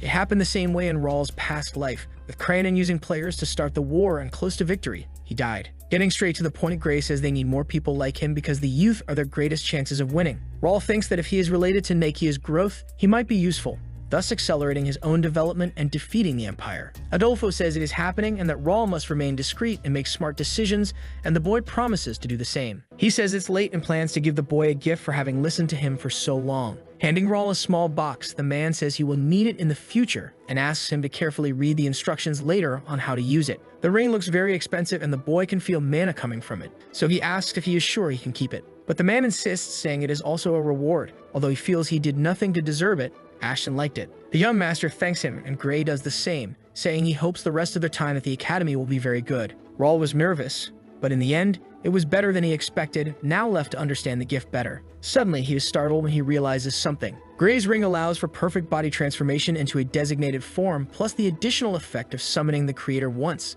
The boy was happy to receive such an overpowered item, exactly what he needed. There are many limitations because of his position, so he will need to be careful with what he does, as he also wanted an item to hide his identity, which makes the ring perfect for doing so since only a few mages can use polymorph spells because they are 6 circle spells, and besides, it can summon Gray. However, Rawl does not intend to worry about it for now. After all, the Great Sage will be very useful, and he is confident he will use the gift wisely. After that, 2 weeks pass. His life at the academy is going very well, and no one is being aggressive because he is keeping quiet. However, Dalton sticks to him all the time, and the swordsman asks if he is free because he found a great arsenal. Rawl once again says he is busy and that Dalton can go alone, but the young man begs, saying that if he returns, he will have to train with his instructors. Ashton thought he would have a quiet academic life, but an unexpected variable appeared and started sitting beside him, and began to bother him every day, not seeking any other friends besides him. At least no one else bothers him while the young man is by his side. Meanwhile, Dalton wants to know why he is so busy. He replies that he is going to the library,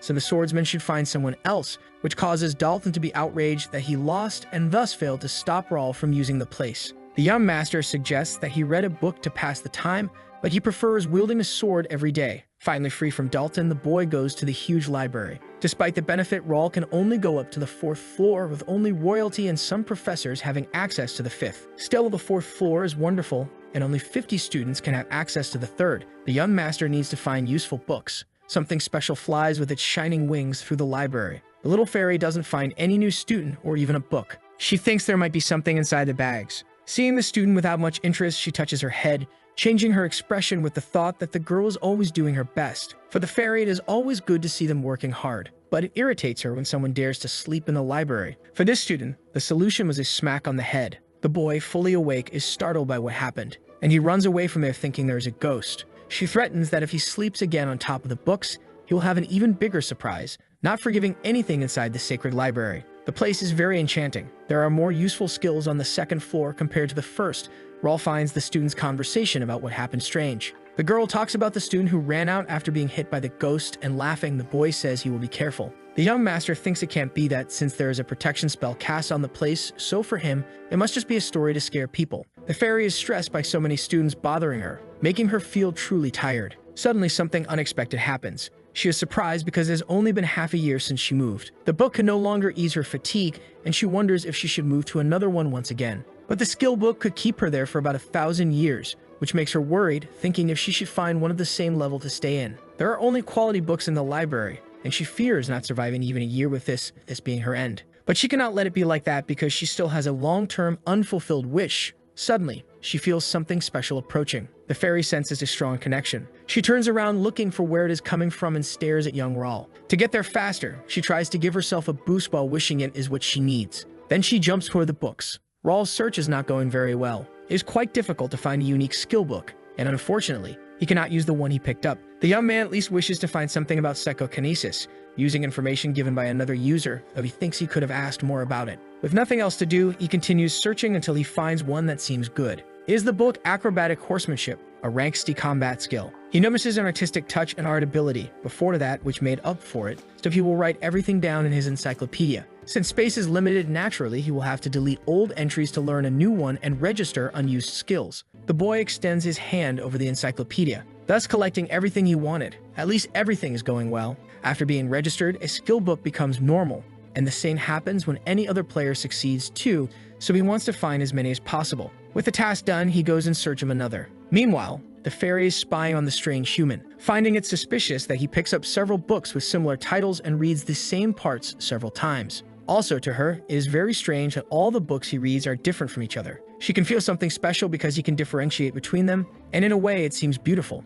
Anyway, he does not interest her. Humans cannot help her. It should be at least a great sage or an archmage to communicate, who are not being useful either. Her existence is the result of sacrifices, harsh destinies, and coincidences, and it is becoming difficult to keep waiting for help from a human. Even the special books are not good for living inside. She thought she had felt something, but now thinks she might be losing her senses. However, she finds the way Raul is touching the book strange. It seems normal, but the symbol engraved on it does not. She feels as if there is something beneath the cover calling to her. Attentively, she observes what Raul is doing, getting impressed that the power of one book was transferred to another without being absorbed. But she still cannot feel much difference, so she wants to look more closely since it is something she has never seen before. The fairy notices the boy leaving and takes advantage of the moment. She approaches and realizes it is a book she has never tried before, thinking that maybe it is the one she was looking for. Things keep surprising her to the point of leaving her petrified. With her little fairy eyes, she looks closer and even touches it. However, what surprises her is that nothing happens, even though the great skill book and the religious ones let her stay. Persistent, she tries again.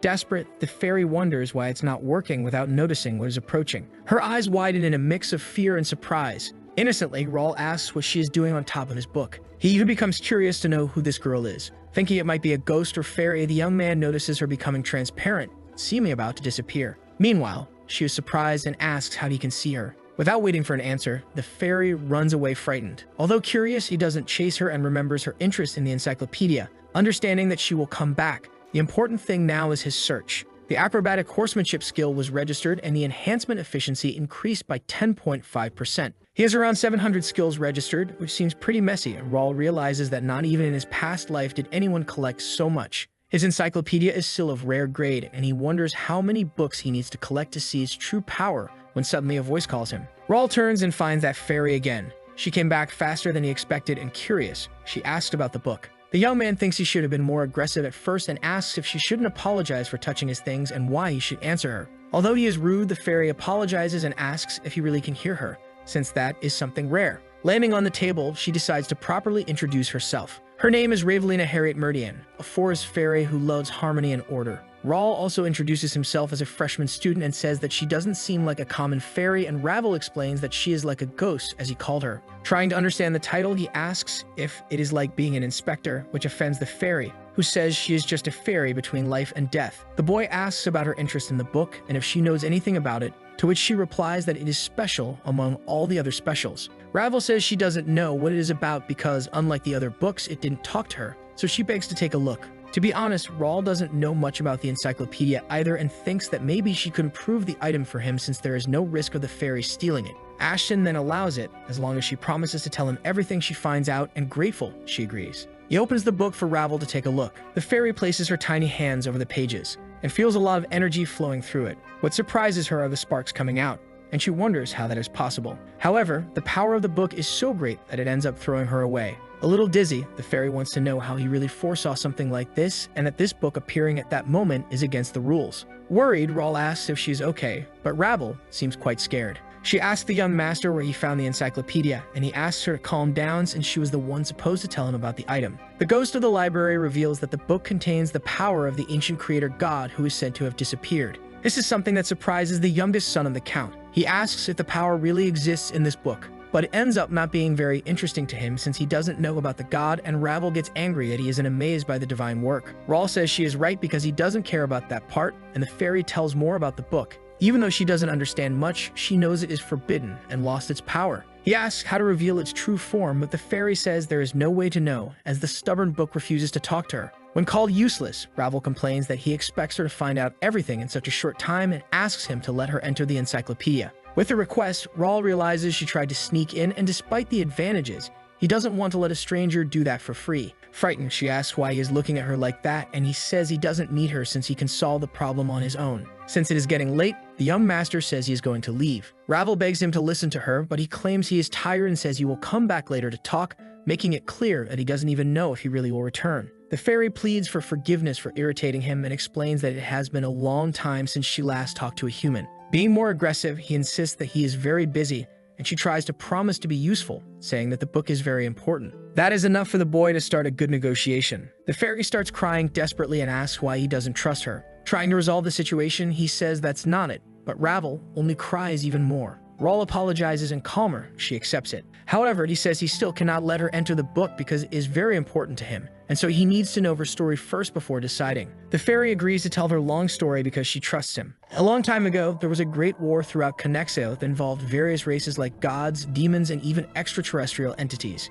And this period of chaos brought the continent to the brink of destruction. The forest fairies were almost extinct and tried to evacuate her, the last hair, into a book as a last resort. For many reasons, her spirit became trapped while her species disappeared inside a dimensional crack. Sometime later, she slept for a long time. Upon waking, she moved to another book, and with each awakening, she lost part of her memory, but she knows she has some kind of duty. Ravel says she needs to find her species scattered across the world because she believes there are others alive besides her, but she cannot leave the place and is running out of books. She says the encyclopedia has the same scent as the first one that sheltered her and could be better, so she begs Rawl to let her in. That is enough for the boy to allow her entry, but he explains that she will be the librarian of the book and will be bound to it. The fairy accepts as long as she can enter, but first, she wants to know what he intends to do with the object, and Rawl responds that it is to protect himself and his homeland, and says that it may mean nothing to her, but it means everything to him. For Ravel, that is a great reason. The fairy becomes even more excited. However, she says she won't be able to help him at first and she needs some time to get used to it. She explains that she will sleep for at least 1 month, but the encyclopedia will still work normally, and Rawl tells her not to rush, wishing her a good rest.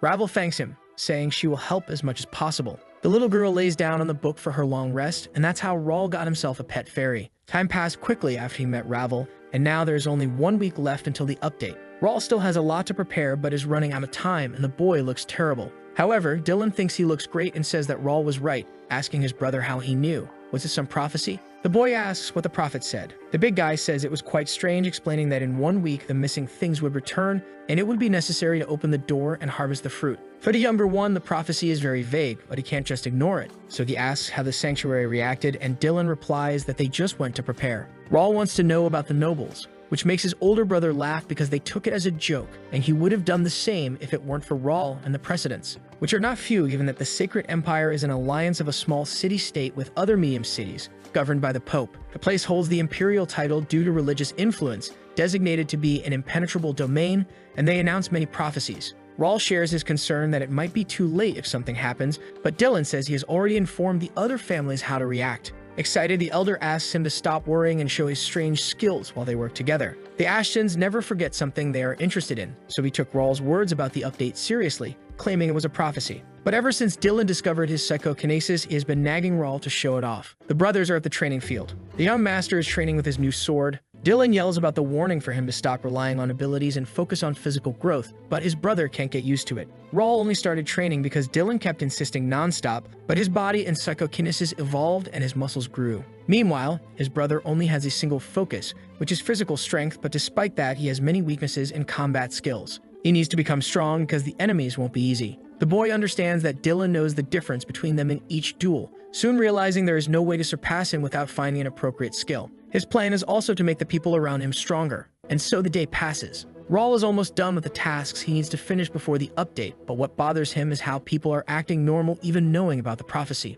No lord will prepare for things that haven't happened yet, and to his misfortune, he will need a lot of help from the kingdom. There will be moments when a large number of troops will be necessary, so they need to be preserved and to grow in preparation. Even being the Count's son and knowing the future, he is only 15 years old, having limits on what he can do. So he chose to focus on what he can do, which is to attend classes and research skill books in the library. Raul even visited 3 other starter cities when he didn't have classes: Zusik, Bryant, Kessin, and Mira, all belonging to the Reuben Kingdom. Using the letter of recommendation he got in Mira, he met the other mayors who accepted investments in the cities. He started large-scale engineering projects and built branches of the Pioneer Guild, costing $3.5 million, intending to finish before the players arrive. He also posted a recruitment notice for mercenaries of rank C or higher in groups of up to 10 members. In the contract, they receive double pay for the first month and are offered a chance to join the guild or become knight apprentices if they show merit. With many candidates, Raul managed to recruit 50 rank B mercenaries to be swordsmen or take key positions and 950 rank C trained soldiers.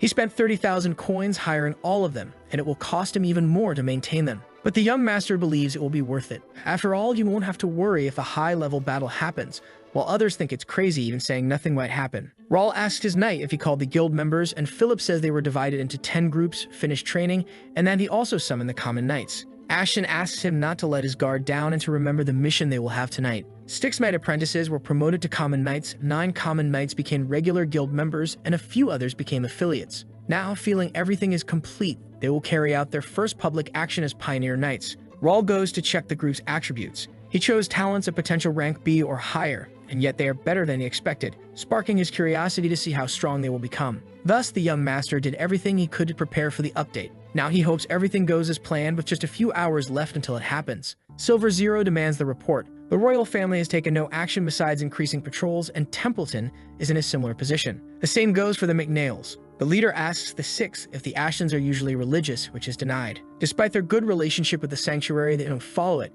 having been preparing before the prophecy, making him believe they have another source. Silver now wants to know about the great sage. However, there is nothing special about him. He's only focused on the academy. Then he asks the 8th about infiltrating the mercenary squad, but there was a failure, which shocks the 5th, who remembers they were looking for 1,000 men and even so their agent couldn't get in. Although they passed the preliminary test, they failed the main one, which makes them believe Raul has some kind of special ability. The information makes the leader analyze carefully, but they have nothing to worry about as they believe the nobles cannot stop the grand plan. Silver asks them to just keep the boy under surveillance for now and asks about their agents, and the response is that they are all in position. The leader says the grand plan is about to begin. The day when they will eliminate all the nobles is approaching, so they must stay focused. And everyone salutes for the emperor while the redhead thinks about Raul action. Even though it is night, the city is bustling. Pointing, the little boy asks his mother what that is. She looks at the sky and sees several lights. The woman also wonders what those things are, finding it strange to see so many meteors. Suddenly, everyone starts screaming as they feel an earthquake that leaves them desperate. The mother grabs her son to protect him. Afraid, he closes his eyes, letting a tear slip out. Still, the brave little boy opens his eyes. A portal appears before them. The inhabitants are frightened, trying to understand what it is. First, a hand appears. Then hideous monsters wielding weapons come out of the portal, ready to destroy everything. But they do not succeed when a knight steps in front of the mother and son, cutting down everything in his path. Jake remains serious even before such terrible monsters. The place is dangerous, and he asks everyone to flee carefully, while the woman runs, thanking him for saving her life. The portal was found at the outer wall, Area 4, Section B32, and they are using the defense mechanisms. Jake asks to evacuate the civilians and to keep their guards up. Another portal is found at the outer wall 3, Area F, Section 21. Although some monsters came out, there was no damage to the civilians. At the outer wall 1, Area Ennoble Section 3, one also appeared. Philip reports that he will control the location and hand it over to the guards. Raul asks them to keep reporting. Reinforcements are requested, and he sends everyone from Section 14 to Section 32. Furthermore, more groups of goblins appear in other areas. Officially, the update has begun as planned. The young master requests the presence of his butler. He asks Bernard to decide who to send from the squad to each section. Even knowing what was about to happen, Raul did not expect it to be everywhere. They prepare as much as possible, but he feels it is not enough. They did not have enough information about this mission. Only that the kingdom was severely damaged in the year 521 due to the appearance of portals, without knowing the number, location, or rank. Raul wished he could clear the portals on his own, but he is not alone and needs to minimize civilian damage by using his guild's strength. The boy knows that if he knew the portal ranks, he could position his troops more efficiently. Something appears on his screen that catches his attention. It is a mission to clear as many portals as possible in 30 days with a special reward, and he has the information that the portals regenerate at midnight. The last detail worries the boy. Thus, he wonders if everything was inevitable and he had suspicions about it. Connection can stop any move that might affect the scenario, possibly adding a special mission condition, usually sudden or chained. For him, it doesn't matter how many portals he has to destroy. In the end, it won't be easy, but they can't give up yet. There is a way to reduce the damage. Through the guild chat, they inform that at the outer wall 2, Area C, Section 17, the Golden Portal Master is found. Nothing is happening at the moment, but the strength is growing more powerful. Raul warns them not to attack because the portal can suck everything in and asks them to be careful, placing the area under surveillance with rank B mercenaries. Philip understands his master's orders. Finally, a rank D appears. Therefore, the young count decides he can no longer just stay in command. He must deal with it personally. Josh is a rank C mercenary, 21 years old, from a small farm, having worked hard to climb to where he is. Knowing that a noble was looking for mercenaries with a chance to become knights, he accepted. A comfortable house was also offered, and a meal so incredible that he had never eaten anything like it before. Thus, he thought he could just enjoy a normal life, attending to whatever the noble wanted. However, Josh was not expecting something like this. Huge rats come out of the portal to attack. The mercenary prepares for what is to come, and with his blade, he slices them as if they were cheese. Even after eliminating those monsters, more begin to appear. Josh realizes he might end up exhausted before he can finish them all. A muscular rat is the next creature to come out. What was already difficult worsens with the big one. Even with effort, the mercenary can no longer push them back. Thus, he must bet everything on this tactic. Josh understands that he must eliminate the big one first to serve as a warning and scare the smaller ones. The young man is about to make his sacrifice until he notices something. The fallen blades emit a blue light and begin to levitate. Then all the monstrous rats are struck. It is Raul Ashton in action. The boy is so fast cutting them down that he looks like a yellow lightning bolt. Josh watches the majestic landing of the young master. Ashton asks if he interrupted anything while wielding his sword soaked with the monster's vital fluid. He asks if the young man is part of the Pioneer Guild, and Josh confirms, introducing himself as a rank C mercenary. Raul scolds him, saying that although he likes the boy's ambition, that was risky because rat men do not scare easily. He explains that rank D portals are too difficult for the redhead and asks him to join them for now. Not knowing, Josh asks who he is. Jake appears, saying that even though he is a rookie, that is no excuse not to recognize his master's face. The knight introduces Raul Ashton, master of the Pioneer Guild. This leaves the mercenary impressed with the information. Jake asks if he thought it would be easy just because the group was created by the Count's son, and if that's the case, he came to the wrong place. He continues by saying that the guild is only for the highly qualified, asking him to stay alert and follow them. As they march, Raul orders them to attack. What he has formed is only for those who are highly qualified, and Josh seems to understand that. The mercenary then hurries to catch up with them. Fire comes out of the portal as if bringing the underworld into the connection. Rat men wield their swords while searching for victims. Suddenly, something catches the attention of one of them. But it is too late, and his end is already in Raul's destiny. A yellow lightning bolt passes through them, cutting as if they were nothing. This alerts the monster, who screams. There are a lot of them, just as Raul expected, making it truly necessary for him to come personally. He does not have enough time to clear all the portals, so he must act as quickly as possible. Jake talks about the several entrances and asks if their base is nearby, which the boy believes might be, and he asks to send scouts to search. The young master also requests that they prioritize rescuing the civilians. Josh, who passed by him, is about to face more creatures. Wanting to continue proving his worth, he prepares for what is to come and eliminates the giant muscular rodents. The redhead slices the monsters like cheese, not forgetting to eliminate any that cross his path. Jake, who watches alongside his master, comments that the boy is special. Raul finds his sword skills brutal but realizes he has good senses. After finishing his cleanup, Josh does not forget to give a thumbs up. Ashton knows he will get much better if he learns to use mana. A scout appears informing them that they found the Ratmen's base behind the forest. However, they did not see any civilians there. The place is quite large, but without many monsters. Jake says they made sure there were no inhabitants near the portal, so there should not be many people around. Still, to be sure, Raul asks them to search everywhere because they cannot afford to lose anyone. He says clearing the portal is necessary, but they must prioritize the rescue of civilians. The young master also asks Josh to go with him to the base. It will be a long night, and he shouts for the knights to prepare themselves. Morning arrives, bringing clarity to the destruction that happened in the city with some cracks in the buildings. Dylan says his brother seems very tired after just one night. He suggests that they need to train more together, but Raul says it is not the right time for jokes, wanting to know what happened there. The big guy does not understand the concern since everyone was well prepared. Still serious, Raul asks how many portals appeared at home. The hare reports that there were about 100 with only 10 being rank D, so it was easy. But for Raul, this was worse than he imagined, while his older brother just says he thought it was not that much. The youngest wants to go help, but Dylan says they have already cleared all of them. This catches the young master by surprise. The elder says it took half a day and that even their father managed to stretch a bit. Trevor, the High Master of the Golden Bears. Together with Commander Ernest, they were so excited that it seemed like they were at some kind of festival. Dylan reports that they were so bored with ordinary life. This makes the young master let out a humorless laugh. The hare says that seeing all those old men running around excited was certainly an interesting sight, and Raul remembers that his family is not normal. The boy says he understands that everything ended safely, but that it was careless,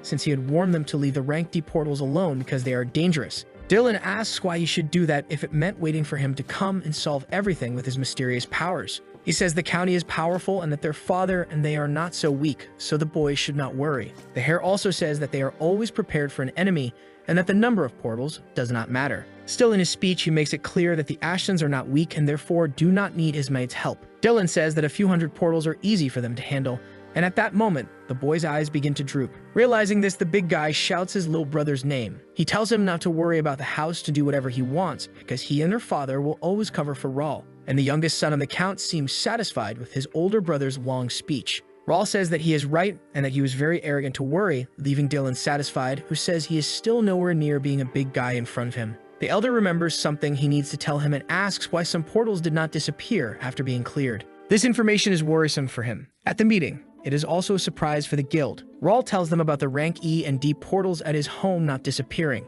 Although there wasn't much damage, he says what worried him most has already happened. Jake asks if it's a big problem and says they can keep an eye on it, but there is a limit to that. Philip says that if they put more men on surveillance, the defense squad will be reduced, making it clear they need to solve this as soon as possible. Raul wants to find out why the portals are not disappearing and see if there is any other way. Finally, Bernard speaks, asking if they should prepare the men, but the young master says it will only be him and a few from the elite. Philip, who will be going with him, asks if that isn't too few, and the boy says that the retirees in his house are going crazy, so they can't just stand by. He also says they might find civilians, so he asks to prepare 10 men to patrol the portal. Jake says this reminds him of the old days and asks if they should bring snacks for the trip, but Pierce reminds him it's only been 2 months since the guild was founded. The archer says this isn't a picnic and they shouldn't let their guard down, which annoys the blonde who was just making a joke. The portal's light is what illuminates the night. Monsters of all kinds are coming out of it. Raul asks if anyone is already tired. His loyal knight Jake responds that he's not even warmed up yet. The boy says there is no time to waste, so they need to move quickly. Goblins and rat men work together to spread chaos in the battle, but Raul's cuts through them are very quick and clean. Philip also eliminates them easily, and Jake enjoys clearing the monsters out of his way. He asks if that's all because he is getting very bored. Suddenly, a goblin tries to attack him from behind, but ends up taking an arrow right in the middle of its chest. The monster falls to the ground, leaving the blonde confused about what happened. With his bow, Pierce says he doesn't need to thank him. This enrages Jake, who says he didn't need his help since he was doing just fine alone, but the archer just finds it ironic. The blonde wants to bet on who kills more monsters, but Philip reminds them they are not there to play. Meanwhile, Raul is surprised that this is all there is since nothing special is happening except for the twisted terrain. Young Josh appears for a report. He says the terrain is a little problematic, but there was nothing out of the ordinary, and it also seems there are no civilians. Raul thinks that they are made in such a way that only players can approach, and he expected that. A portal or dungeon could easily be cleared by NPCs because they are stronger than players. But the players wouldn't like that happening, so there are strong restrictions. NPCs are not allowed to enter the portal guardian's room nor the dungeon boss's rooms.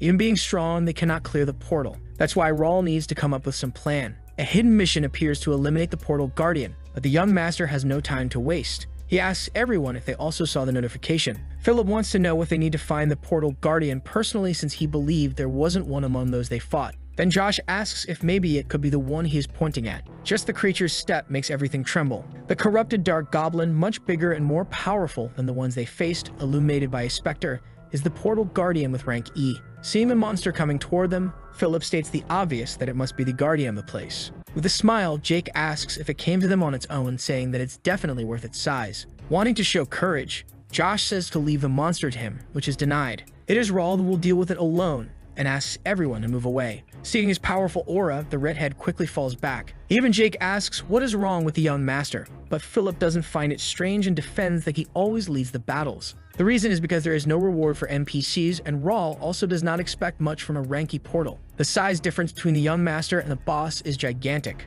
He wants to see if the portal will stay open even if he eliminates the guardian personally. With a terrifying scream, the goblin charges at him. Raul remains in the same place but stays on defense. With his sword, he prevents the monster's weapon from hitting him. His hands are steady. Then Raul pushes the goblin's heavy weapon away. This is the moment he takes advantage to strike, making a cut in the monster and causing its vital fluid to spread through the air. His mates comment on how the guardian is nothing to him. Even while impressed, Josh thinks Raul is crazy for stopping the heavy attack and creating an opening at the same time. This leaves him amazed at how talented the guild master is, seeing the boy step on the monster as if it were nothing. Raul now knows how rank E guardians are, but only thinks they are difficult opponents for mercenaries without talent. He believes the portal should disappear since the leader was defeated, and soon a message appears. However, it is an error alert because it is a scenario portal, meaning it will close and reopen at midnight. With an orb in his hand, the boy explains that it is the rare core mineral, the heart of power armor, found only in dungeon portals. He confirms it came from the goblin and asks them to collect as many as they can to build a power armor factory. Jake asks if the thing is super valuable, leading to a scolding from Pierce, who asks if the blonde wasn't listening. Raul's concern is that even after defeating the goblin, the portal didn't disappear, and he knows he can't handle the scenario. But either way, he would continue with it, even with the portals endlessly respawning, hoping to grow stronger. The young master says he must now clear the ranky portals that appeared in the capital and warns that there will be no rest, and everyone must stay awake. He says they need more mercenaries to join and asks Josh if he can come with them, leaving the boy a bit scared. Raul explains that he stole his chance to shine, so he wants to see him in action. Excited, the mercenary confirms his presence, and finally, everyone is ready to fight all day long. The portal is golden and its flames are eternal. Raul is the first to pass through, trying to deduce where he was transported. He wonders if it's just an ordinary cave and realizes it would be completely dark without the portal. The boy wasn't expecting this, but in the end it's a good thing he brought something for the problem. Then his knights also enter the dungeon and Jake asks where they are. Raul just asks them to stay close to the portal because it's dangerous. With his magic lantern, he tells them to investigate the area. The blonde knight is impressed by the item for being very rare, and even Philip confesses it's the first time he's seen one.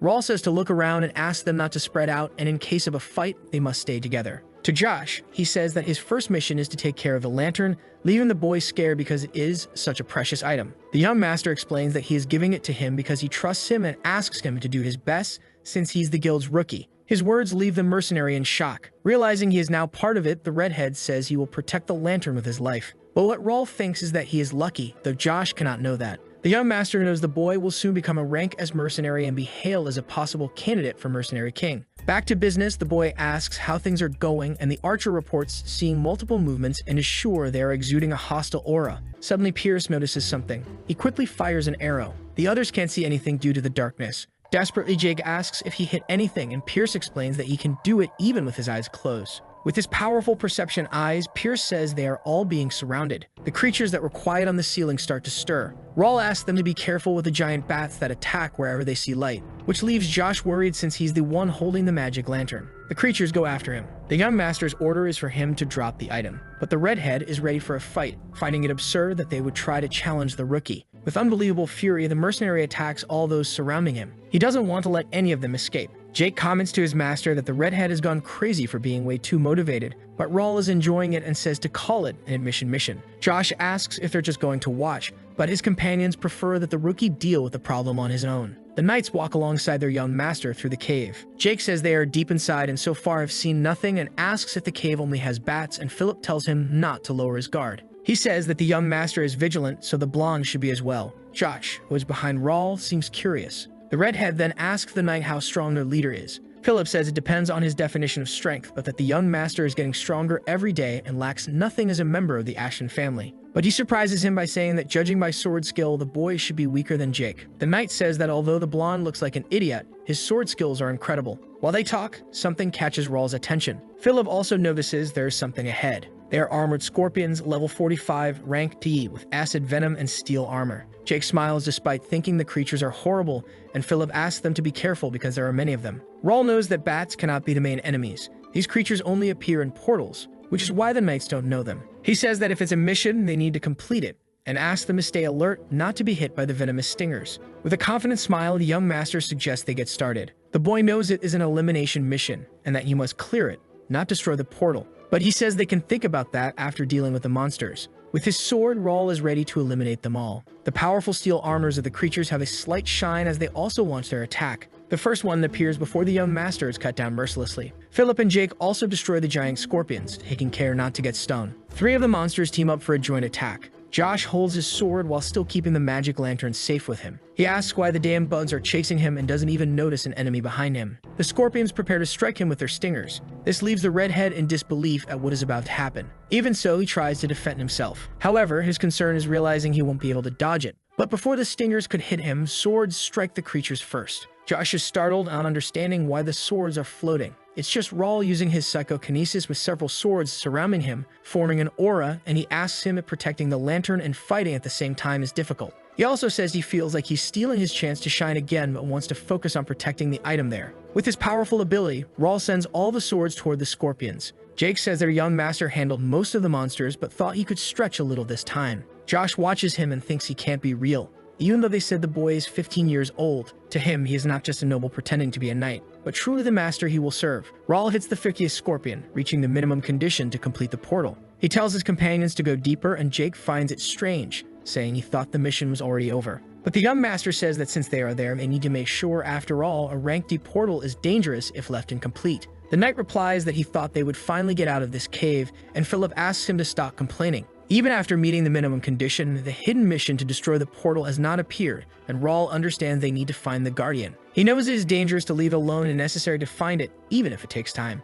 Pierce calls him using his ability, and the young master asks if he found anything. The archer found the end of the cave. However, he says it would be best if the master came to see it personally. There is a circular arena in the middle of a cave, and this makes them think how strange the portal is. Jake says he believes that the one in the middle is the Guardian, and Raul believes it probably is. However, the doubt is why it is not moving, and they believe it is as if it is waiting for them. The creature is the Portal Guardian, rank D, Champion Scorpion, level 64. The monster has a terrible smile while staring at them. Raul says that it is inviting them, so they should accept. The young master descends into the arena even with Jake's shout. He feels bad for them, but he cannot back down. Raul runs to the arena to reach the Guardian. What he intends to do is not just for the reward.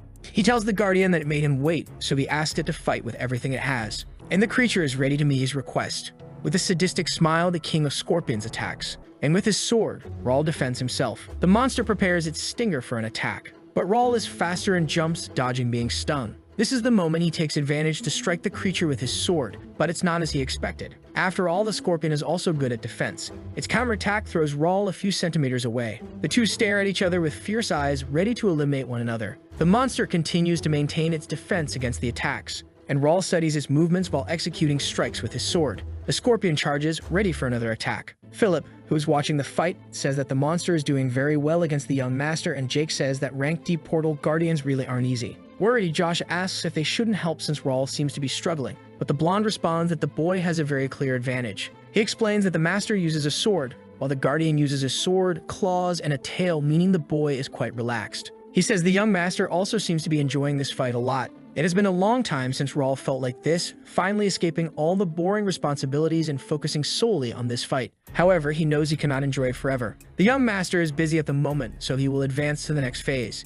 He tells the monster that he really had fun fighting, but unfortunately does not have much time. Thus, Raul declares that it's time to end this. And the monster gives a beautiful smile, showing all its teeth. A scorpion's sword lights up, ready to deliver an attack. Then Raul notices something wrong. Green liquids are fired in his direction. For the first time, this worries the young master, but at least he manages to dodge before getting caught in the attack. The green liquid falls to the ground. Then it starts melting all the soil. Raul is surprised that the monster can shoot venom. Thus, he realizes he must be careful with that too. The champion scorpion tries an attack with its sword, and the boy defends with his own. The clash between the two blades causes a great explosion of light. It is so strong that the knights watching the fight are affected. Pierce says the monster can use a mana blade, something quite unexpected, and Josh asks if they are really sure they shouldn't help him. But Jake asks him not to exaggerate and questions if he is seriously thinking of interfering with the master's fight. Even Philip agrees it would be a distraction. Thus he says they should just trust him. While fighting, Raul thinks about how he forgot he lived for this. The days when he lived just to fight and forgot the emotion of a situation that could bring his end and the intensity of combat.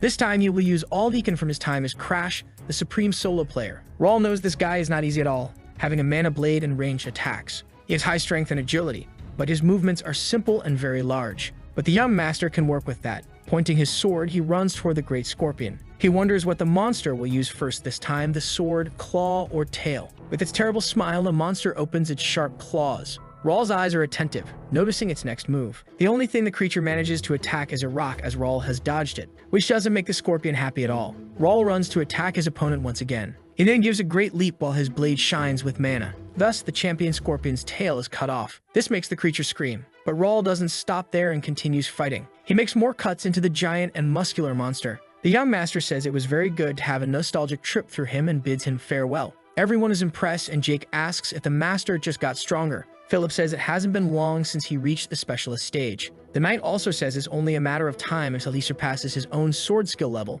leaving the blonde worried. Jake then shouts to Raul that they should go to the next portal and that the guardian there is his, and the boy just wants to know what's wrong with his knight. Mission complete, sword skill has reached intermediate level 4 and the class has changed to knight. He tells his men that it took a while and apologizes, saying it must have been boring just watching. Excited, Josh denies it, saying it was incredible and that the fight simply purified his eyes. Philip congratulates him on the good work and asks what they will do about the other portal, and since they are behind schedule, Raul says they will head there right away. He repeats that the day will be long and asks them to get ready, which leaves Jake very excited for the fun he wanted. They completed the portals without resting. After 7 hours of doing it, they ended up completing 4 D-rank portals. Mercenary units were sent to the E-rank ones under Bernard's command. They finished all the missions safely, completing the portals in Turium. There were approximately 500 deaths on the first day, and about 700 people were rescued. Most people believe that it's all over, but Raul knows this is just a small battle before the real war. 2 young men comment about the portal, and one of them says he saw orcs coming out of it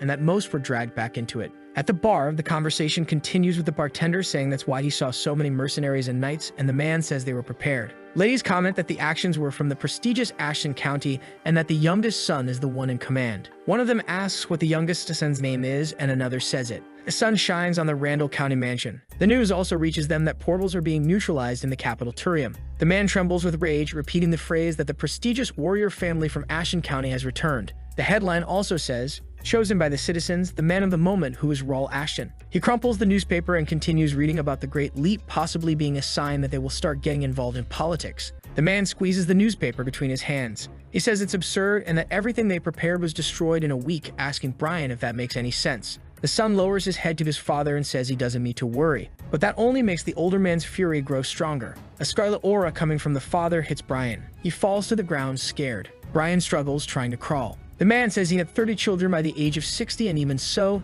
they are all useless. On the other hand, the Ashton children are what make him furious. The chandelier on the ceiling swings, hit by the dark aura, but slowly it stops, leaving only sparks on the object. Ryan is still scared by what happened, and Count Randall says he can't even withstand that much pressure and asks how he could be called a specialist knight. The man then asks him to report everything that happened after he started training in seclusion for a month. His son then says that about 2 weeks ago, an official document was sent by the sanctuary. Hudson, full of fury, reads the report about there being 73 portals with 40 concluded in a week, but that the number keeps increasing. Around 3,200 civilians disappeared or died, along with 15 knights and about 1,300 troops due to fear of entering the portals. The report says that for now, the portals have been blocked and surveillance has been set up around them. Frightened, Brian calls for his father. The room is very silent. Then Brian is violently thrown. He falls hard onto the ground, and he begs his father. Hudson tells him to get out of his sight because there is no place for him among the Randalls and tells him not to step foot on the territory until called. The Count says that if he sees him again, he won't care that he is his son and will eliminate him,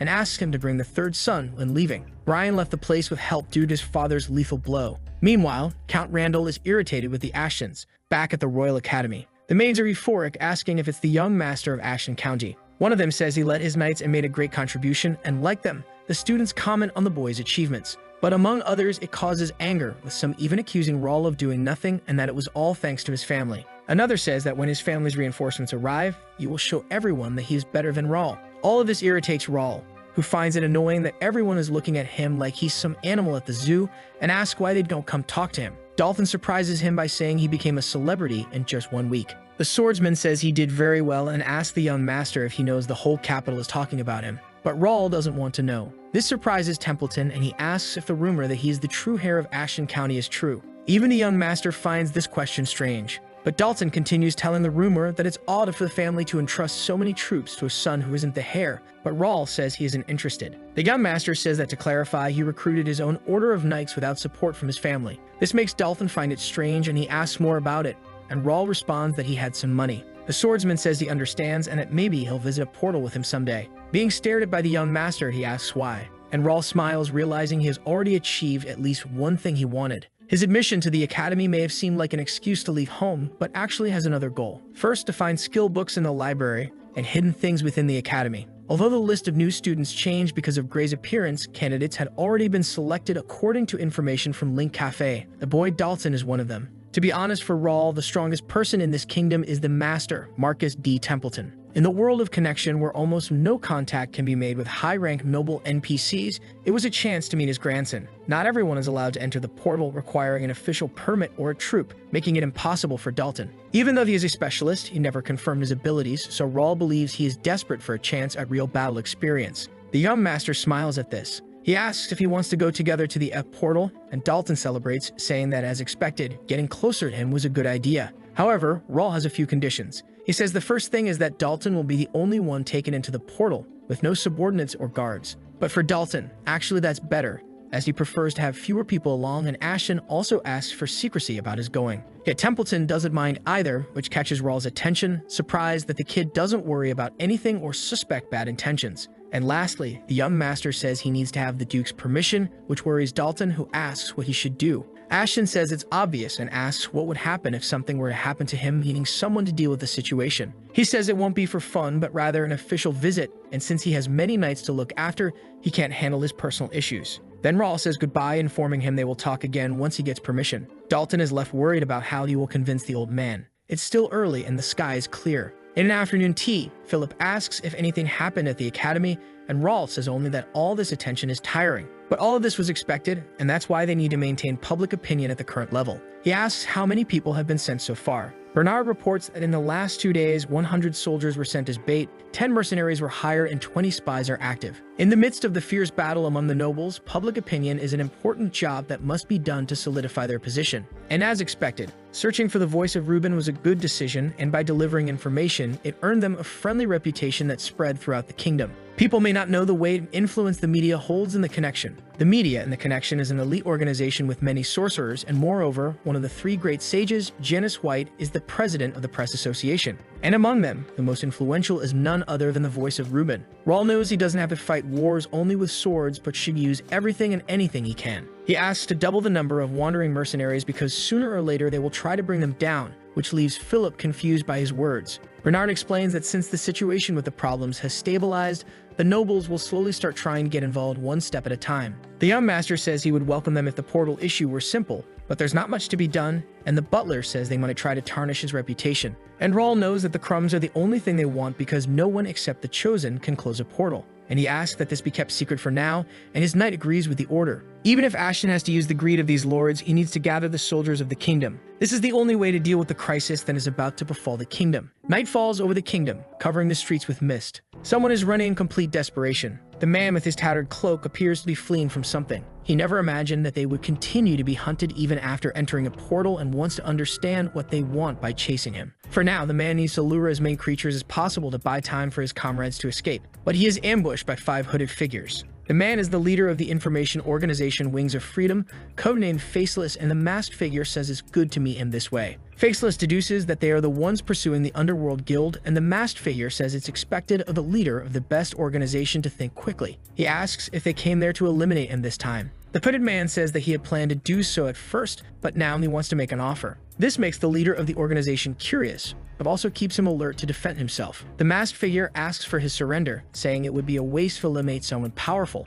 and that if he promises to join their group, his life will be spared. Faceless grabs his dagger while the group waits for an answer. Launching an attack, he tells the masked figure to stop saying nonsense. He defends himself using a gauntlet to block the dagger. This surprises the leader of the organization. That is a power armor. Faceless retreats to avoid taking a blow. He says he was in doubt about it and asks if they are truly the cursed ones from the Empire. With a threatening look, the hooded figure says that's an interesting deduction and then asks if he should call it a dangerous deduction. Ready for the attack, he says that with the man reaching this conclusion, there's no other choice, and the order is to eliminate him. Thus, the leader realizes he is in danger. The hooded figures try to strike him together, but only hit the air. This leaves them confused by the disappearance, wondering if it was stealth magic, but another replies that he used an artifact and asks them to search for him. The leader had thought that the mysterious organization pursuing the guilds was from the Empire, but apparently he was wrong. So he wonders what is happening in this kingdom. Back to Ashton and his men. A guard informs them that permission for the F-rank portals of the Pioneer Knights has been cancelled at that moment. Jake gets irritated, saying that doesn't make sense.